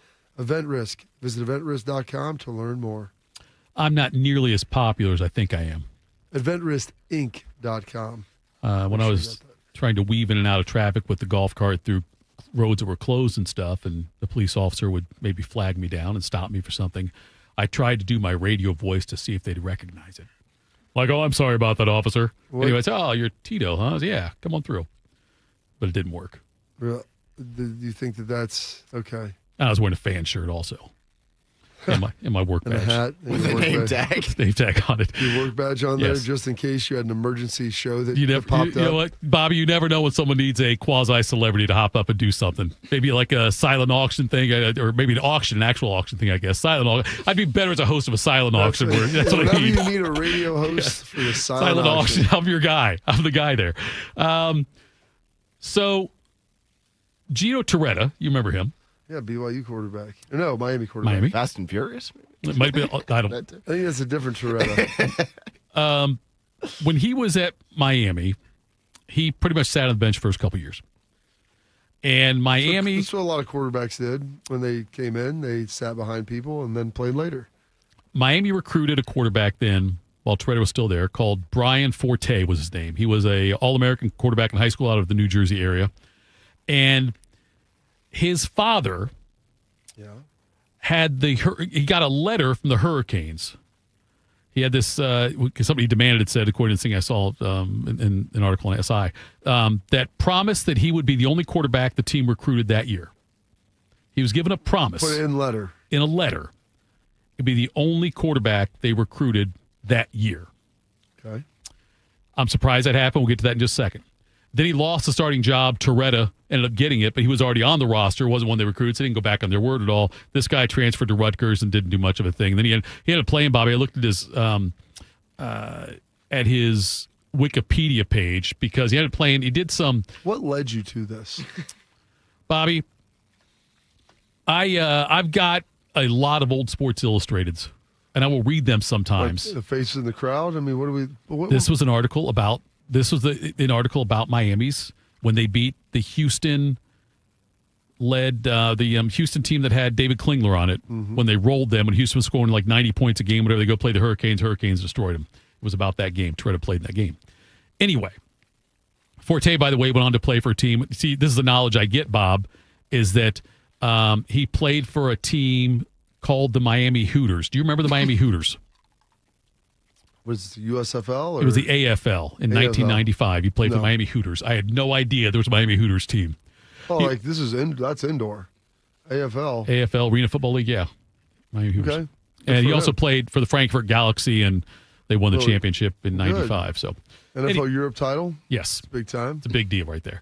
I'm curious, though, can you think of a time when something like this happened? Do you know of any time this may have happened? And how quickly would Ryan Day kick the person out of his office if the dad asked for that kind of letter? How do you know the dad asked for it? It said in the article that the dad demanded and received a letter from Miami promising that Forte would be the only quarterback the team recruited that year. A lot of times when they tell them as they're recruiting, like, we're taking one quarterback in this class. But it's really not that uncommon now. But if the dad said, I want that in writing, that right there, all of a sudden, like that right there, you don't trust him. So there was a joke, and I don't know if this is true or not, that when we recruited one of the guys who I played with from Glenville, who was a really good player and played a long time in the NFL. It's not Ted. That one of our coaches joked. He was, when I was recruiting him, they made me sign they made me sign a contract saying that he would, play significantly, or I forget how the verbiage was as a freshman. And I don't know if the coach said that just as a joke, like in our meeting or whatever it was. The guy was in the room. I don't think that was real, but maybe I should be second guessing that. I wonder, like, I just got to believe if a recruit's father does that, automatically shows that you don't trust the head coach. If Ryan Day says, look, he's the only quarterback we're going to recruit, and the dad says, you know what, put that in writing. Well, that means he doesn't trust Ryan Day. Well, yeah, of course. Implicitly, there's that element. I would say this, ironically, like Zwick, I think they had told him in my class that he was going to be the only quarterback they brought in, and they signed Troy. It was like the last signing in our class. And they brought him in. He returned kick. Some people don't remember this. He was returning kicks and stuff. Right. My sophomore year, because he got redshirted. And and they're like, we bring him in as an athlete, and then he would run scout team quarterback, and I don't think that was like fully expressed to Justin the way that he had, in the way that he thought, and so he was losing, like, in running the scout team. Like, those guys take pride in that, and they get some reps and get some work. But yeah, I mean that happens. Like, for a guy to say, like, I want it in writing. If you're going to get something like that in writing, do you really want to be around that coach anyway? Right. That's what I'm thinking. That's what I'm saying. I tell a lot of people now. I mean, I've been through a lot of business stuff and good and bad and different things. I tell people, get it in writing. If there's future promises that are made, get that in writing. And this isn't more like, because someone's like, I'm going to come in and I promise to play as a freshman. You're going to play me as a freshman. Well, if you're not good enough, you're not good enough. Right. You're not playing somebody that's bad. And frankly, do you want to be out there even if you don't deserve it and you're not performing the way you need to? And then it's just going to create strife within the team and no one's going to like you. But there are things that are promised, like of saying, hey, I mean, we're going to recruit one guy in this class. Okay. But that's something that's going to be finite that you would be able to know over the next handful of months. Sure. Like you committing, well, if they end up signing another guy in the class, you could always just go somewhere else. Right. You could now, yeah. I mean, that's your lever for that, because once signing day came, like that's when it was all happening. I just, and I agree, yeah, Bobby, certain things, yes, you have to get in writing. I remember, if you go to get a job and somebody says, in 1 year, I'll give you a 10% raise. Yeah. Get that in writing. Get it in writing. Get all in writing. Because I had that happen. One of my friends, hey, when this position opens, when such and such leaves, you'll be the next one up. And then that didn't happen. And there was like a reallocation. And they tried to justify it, but still, yeah. With something like this, though, it's when you get to the sport of it's a pleasure. It's a business doing pleasure with you, Thitoff. That's what it is. But when you have this situation like this, it's like you want the person to have enough confidence. We talked about this last week with that other quarterback coming to Ohio State. We had the conversation about, expecting to be a starter someday or whatnot. But it seems to me it's such a sign of distrust. Like I would like to believe that if something like this happened, then with Ryan Day today, I would like to believe Ryan Day would just say, you know what, we're done here. Yeah, he probably would. I would hope he would. I think at this point now that would be the case, that we're going to be done with this. Like, yes. Even Jeremiah Smith, as good as he was, I mean, you're not promising that kid that you're going to start him day one. Right. Like, you can't make those promises because you cannot know how good they are actually going to be. You have a really good idea. Uh-huh. And every coach, if you're good enough to play, will play you. And if you warrant being out there, but you like promising guys that, and then if you're a coach, like we bring in one guy in a class. So Ryan has a track record. Like how many 2 quarterback classes have they brought in? Yeah, I don't think there's any. Was Jack Miller and Stroud in the same? Maybe. Okay. They maybe were. Because I thought they got Stroud late in that class. And that may be right. But I think Miller was like, cool, I'll compete. And then he transferred and did whatever there. But what is whatever? I don't think it worked out for him in the long run. And I think C.J. Stroud's been all right. Who was the Tate Martell thing? Oh, jeez. Yeah. When he comes out Fields and says, came in and he could, I'm not going anywhere. Don't swing and miss twice. Right. Yes, exactly. I think it was his tweet. Yeah. And then he transferred. And he ended up playing receiver. Miami and then he UNLV. Went to Miami for 2 years and then UNLV. And he bounced. He bounced a lot. He actually played some quarterback at Miami, which is pretty damn remarkable. Okay, they speak more to Miami. On that note, Bob, safe to say that was a bad recruit choice by Urban? I think Urban saw a lot of like what Tim Tebow maybe was in him. But right.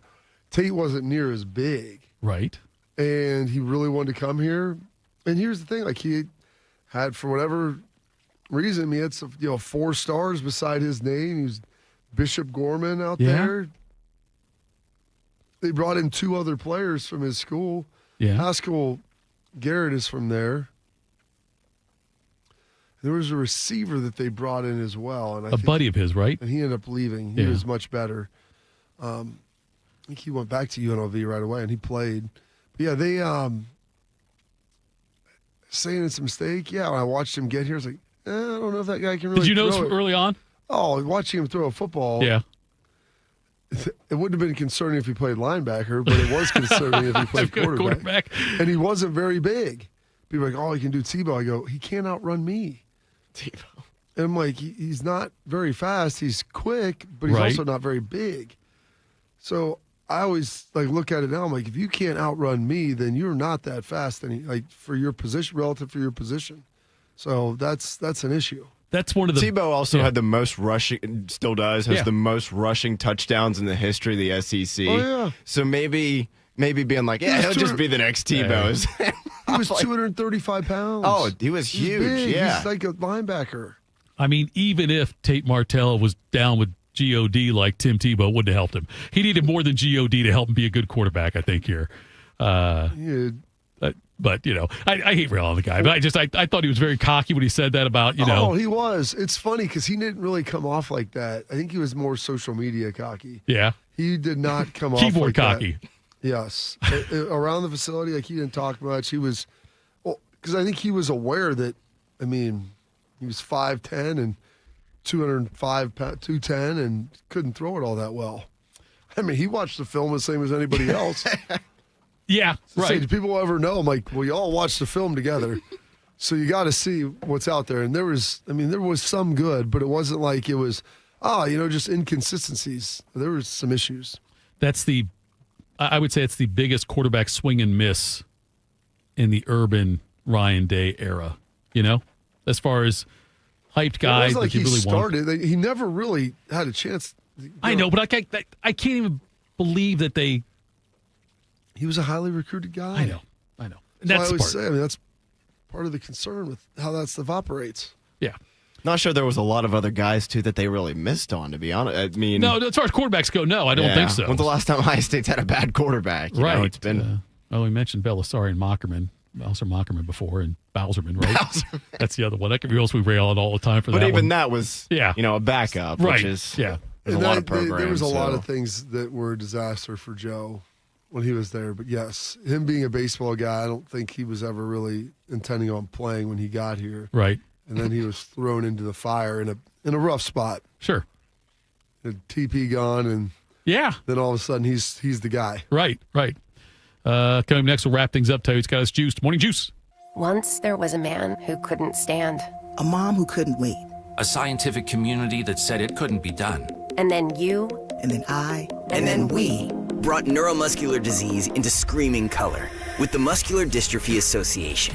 For 75 years, our voices have thundered through the halls of Congress.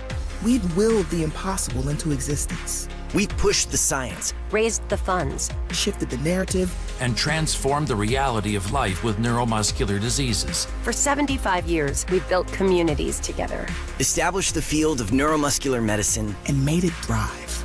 Call that a legacy. Call it impact. Call it momentum. Just call it ours. Because it's the generations of community heroes that give MDA the strength we have today. And until neuromuscular disease is a thing of the past, you couldn't stop us if you tried. Join us and celebrate 75 years of breakthroughs at MDA75.org. Your child is sick. With those 4 words, the innocence and joy of childhood disappears. But Starlight has taught us 4 other words that make all the difference. The power of play.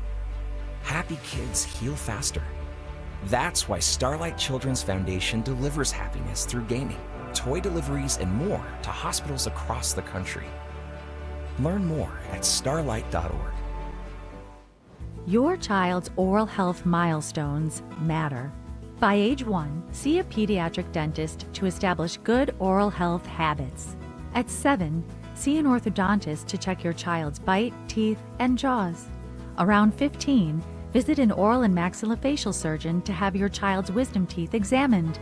Remember, milestones met, healthy teeth set. Visit milestonesmet.org. Hi, I'm Kim Holderness. And I'm Penn Holderness. You don't have to have an amazing race to the doctor, but you should make time for routine cancer screenings. I schedule my mammogram and other cancer screenings around my birthday and then treat myself to lunch. I do too, because, of course, everyone likes lunch. The C word can be scary, but routine screenings can detect cancer before symptoms appear. And early detection equals better outcomes. Go to preventcancer.org to find out which cancer screenings you need. At National Geographic Society, we believe in the power of wonder. It drives us to explore, pushes us to see the world differently, moves us to action. And we believe that today, wonder is more essential than ever. Wow.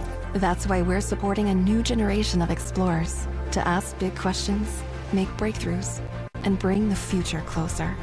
Wonder awaits. Will you join us? Visit natgeo.org/wonder. Bobby is the all-American male. Tito pulled a hammy getting his mail. This is Morning Juice. Morning Juice. Tito, Bobby, Bodie.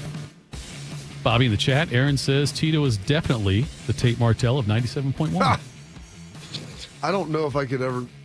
I would have to disagree. I'm going to be honest, Tito. I appreciate that. I think you're far from it. I think you're more Justin Fields. I appreciate that, Bodie. That's a very nice thing Ohio for you to State say. version, not NFL version. Although I think they have a good year this year. And by the way, I didn't come in here as a 4 or 5 star recruit. That's what I was going to say. Yeah, that's the problem. That's the thing. I got in. I would even preferred walk on. I was just a walk on. Is what I was. I would say he was Xavier Johnson without the got killed Notre Dame. I got this because I did a fantasy football podcast on the Columbus Dispatch, and we had Torg and Rick Dottie on as guests every other week. One would come on for our show, and then Torg one day says to me, "Hey, I'm going to talk to String Bean, about." We're going to do a face football show here. It was a segment on Sunday. I said, yeah, I'd love to do it. And that's how all of this. And then my greatest skill was being available all the time. Like, can you work the most important ability is availability. Can you work? Yep. Can you do that? Yep. I remember doing 2 shows in one day when people got sick. So I did more. I did the show for Tim on Tim and Beanie. And then I did. Do you think you've gotten any better the more you've worked? Do I think I've gotten any better? Usually my mom would always say practice makes perfect, but I don't. Okay. Just asking. Yes, I do think I've gotten better. I think you've hit a glass ceiling. I think the floor is the ceiling. I think that I think I've gotten better, Bob. I don't know. I don't know who would even be able to answer that. Do you think I've gotten better? From the first time you worked with me, do you think I've gotten better? Gosh, there was a player's name that you mispronounced. I've got to ask Rothman. When you would come on with Rothman and I mispronounced the player's name? Yeah. And no one told me? No, I corrected you and made fun of you about it on air. And I can't remember who it was. Was it like John Cooper? No. It wasn't like that one? It was some, I don't know. I'll have to ask Rothman. He'll remember. We had made a joke about this about a year ago. But yeah, I would say that you've improved. I don't know if we're still Green Arrow up, but at some point we ascended. The fact you brought it up just recently with him kind of bothers me. Well, it was years ago. You provided years of entertainment. It was years ago. T-Bone brought up one time recently that the one time I was a little bit late coming in for an Ohio State postgame show. Wow. That's the only time in my career I've done this. Get in line on that. Listen, and I've made everybody's mispronounced names, especially when guys, when they first get here until you've heard them said a bunch. And then I'm trying to think who it was. Jerry Emig had gone back and forth about how, I forget who the name it was, how to pronounce it. So I asked the guy, how do you want me to pronounce your name? Right. Some guys said, I don't care. Okay, well, then we're good. Yeah, but that's why typically, Bobby, where I've gotten better is that I avoid names if I'm not sure. Yeah. I put it in quick hitters. Yep. Or when Porty comes on, I'll be like, hey, Porty. Yeah, I don't care. Listen, that Russian guy. Guys, yes, I let Porty say the names first. I'm talking about American-born football players. Yes, that's But one of the best of all of this, and he probably doesn't even remember it. And the reason I knew it is because my dad, we played against him. But Pat Elflein, I think Jim, the first time he was talking about him, like in spring, coming in early, called him Elfin. And ironically, he's married to his daughter now. So, like, the full circle closed loop. And it was like one time, because Jim he has the whole damn thing memorized, and he threw an elf in. And I was like, I thought it was elf line. I remember, I asked Pat, I'm like, because he went to Pickerington North. I'm like, I'm pretty sure this is elf line, but you let me know. And he's like, no, it is. They correct. And I was like, and now that is your daughter's last name, which is the best of all. That's hysterical. Let's tell you what's got us juiced.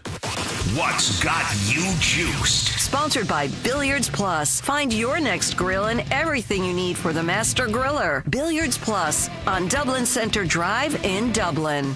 According to published reports, it's Monday, Bob. You go first. It is. And great 4th of July weekend. Had a lot of fun. It seems like the 4th of July was a month ago now, and we're already halfway through July.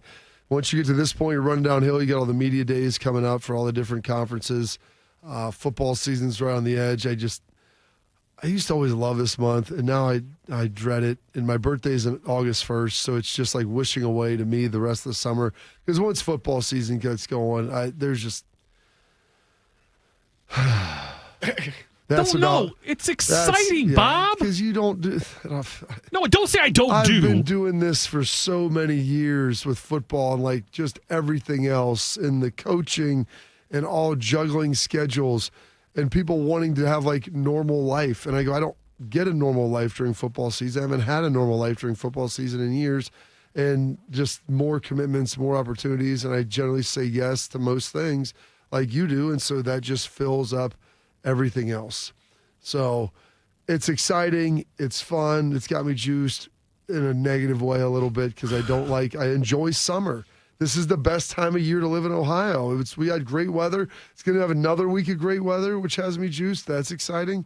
And then we had a great weekend down at the river, driving my daughter and her friends around and my boys and had some boat trouble, which is always the case at least once a summer. And thankfully we were able to get it all remedied. And so we could just keep driving the boats around. And that was a lot of fun, just beat up and sore from having to lug stuff around, move around a little bit. Like, we're on a hill on the river, so I wanted to get some running in. So I was like, I don't want to run too far. So I just did some hill runs, and then my calves were killing me because I did them in bare feet. So it's a little bit sore today from that. But I'm pretty excited about everything else in general, and just getting everything cruised. I did have one firework explode on me. Oh. Yeah, it was not great. This was a fairly significant deal. Mortar blew up in the tube while we were lighting other tubes around. And so I've got some shrapnel wounds on my legs. But other than that, everybody was fine. All the digits were still there. The Not eyes a Dion are still situation. There. Still 10 for 10. 10 for 10. And I can see, which is key. So that's got me juiced. Bodie, what Schlegel's got to say? I look across the way, and there's like this Cubana place. So I go over there, and I kid you not, staring right in my beak was key lime pies. I'm like, you know what? We're close to the Keys down here. I bet this is pretty good. I check out. I'm like, hey, ma'am, do you by chance have any extra whipped cream? She went back in the fridge. She found it. She lathered that thing up with whipped cream. Let me tell you something. That was one of the best key lime pies I've ever had. My man asked in a pre-box key lime pie, asked to get some extra whipped cream on it. It kind of sounds like he had some whipped cream, some pie on the side with his whipped cream. Yeah. What's got me juiced, guys? Had a great weekend. Had a great 4th. Hope everybody else, all of our listeners, did as well. Hope everybody has stayed safe. What did not have me juiced was waking up yesterday morning and seeing that Notre Dame's best offensive lineman might miss half, if not more, of the year because he broke his arm in a UTV accident over the weekend. That was not super juiceful on a Sunday morning to wake up to, but nevertheless, at least it could have been worse, I suppose, for him. So thankfully he's not, life-threatening injuries, but I don't know. That Miami game probably got a little bit harder week 1 coming up in a month and change.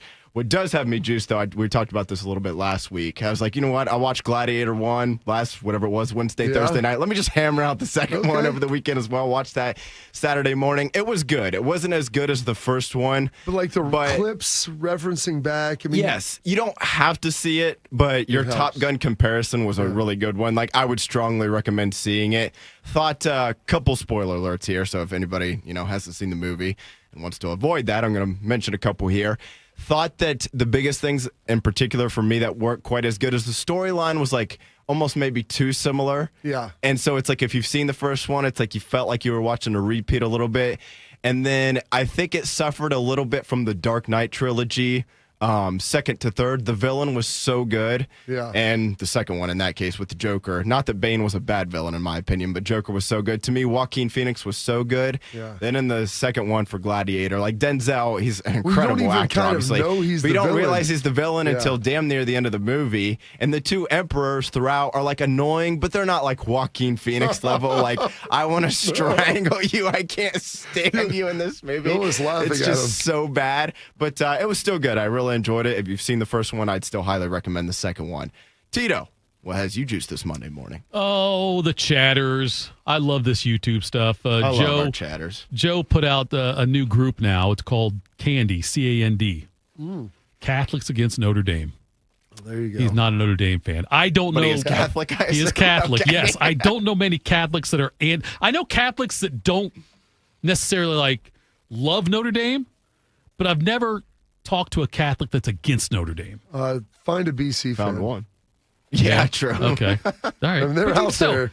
But even so, I don't think they hate Notre Dame, do they? Like, they, Some of the BC people, I think, they've had some games over the years that I don't think they're pro Notre Dame. I would if you agree. will. Yeah. Yeah, I had the 4th of July was great.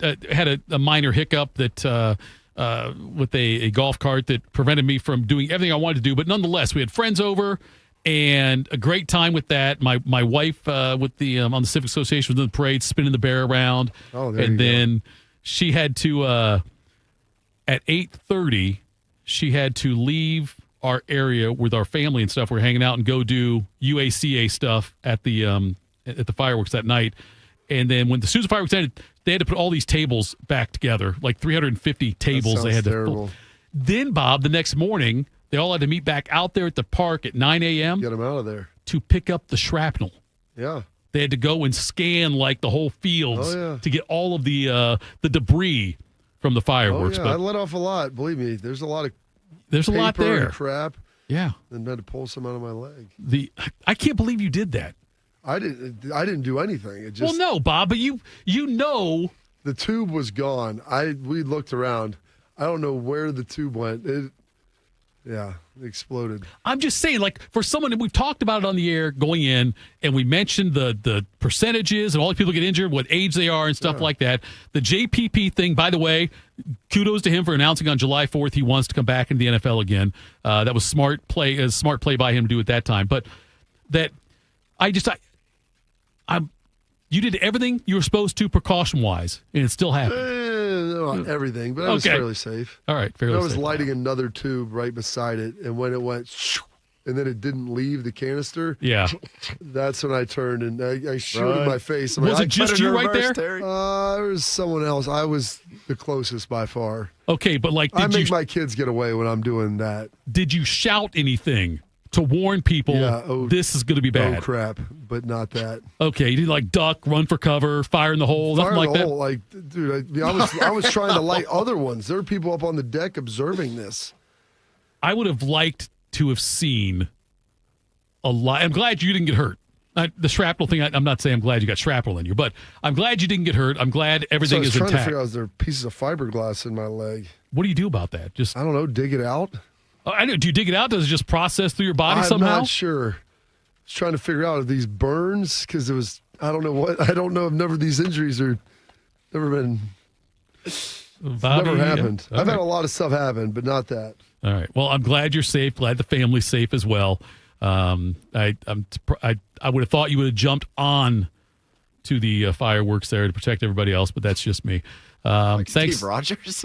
Thanks so much, everyone. Yes, exactly, for coming into the show today in the chat and everything. We appreciate that. We'll talk to you tomorrow. Morning Juice. Hey guys, 13-year NFL veteran and Super Bowl champion Jason McCourty here, and I'm an innovation ambassador at FAIR, Food Allergy and Research Education. I would say the most challenging thing as a parent of a kid who has a food allergy is probably the ignorance that I myself had in the beginning. I didn't know what anaphylactic shock was. I didn't know the dangers, let alone the things that she needed to be able to have a normal life. When you go to drop your kid off, and every single time in the beginning, we'd have to go through everything she was allergic to. Preparation is everything. And me, for playing football for 13 years, it was all throughout the course of the week. It's getting ready for game day. When you're on the field, you're playing for your fans. At home, you're playing for your family. My playbook: read labels, keep it allergy friendly, and have an epinephrine nasal spray as a backup plan. Because when my family's safe from food allergens, that's the real victory. Visit foodallergy.org to learn more. Don't let biased algorithms or degree screens or exclusive professional networks or stereotypes. Don't let anything keep you from discovering the half of the workforce who are stars. Workers skilled through alternative routes rather than a bachelor's degree. It's time to tear the paper ceiling and see the stars beyond it. Find out how you can make stars part of your talent strategy at tearthepaperceiling.org. Brought to you by Opportunity at Work and the Ad Council. The best words to hear at the TSA security checkpoint? You're good to go. All it takes is a little preparation. Get to the airport early, bring a carry-on bag that fits in the overhead, and have an acceptable ID. Not all state-issued IDs will cut it. Check out tsa.gov/ID and see which TSA acceptable IDs make the grade, like a real ID or passport. Before you jet, do a little prep, and you're good to go. Check out tsa.gov/ID or the MyTSA app. We ask parents who adopted teens to share their journey. Nathan has taught me to embrace the moment. Age-wise, I'm in my late 60s. I'm old enough to be his grandfather. Will he be embarrassed to acknowledge me as his dad? I think the most important thing we can do is let them know that they're safe, that they're valued and cared for and loved, and that they're important. I knew I wanted to be adopted by him because of how he taught me to be the person who I am today. And it's coming from a dad that didn't expect to become a dad, and I feel very proud to be his son. That was what he needed, and he was what I needed. Every day is full of new opportunities. That's what it's been about, realizing the simple things that it takes to make such a huge difference in these kids' lives. Learn about adopting a teen from foster care at adoptuskids.org. Brought to you by Adopt US Kids, the U.S. Department of Health and Human Services, and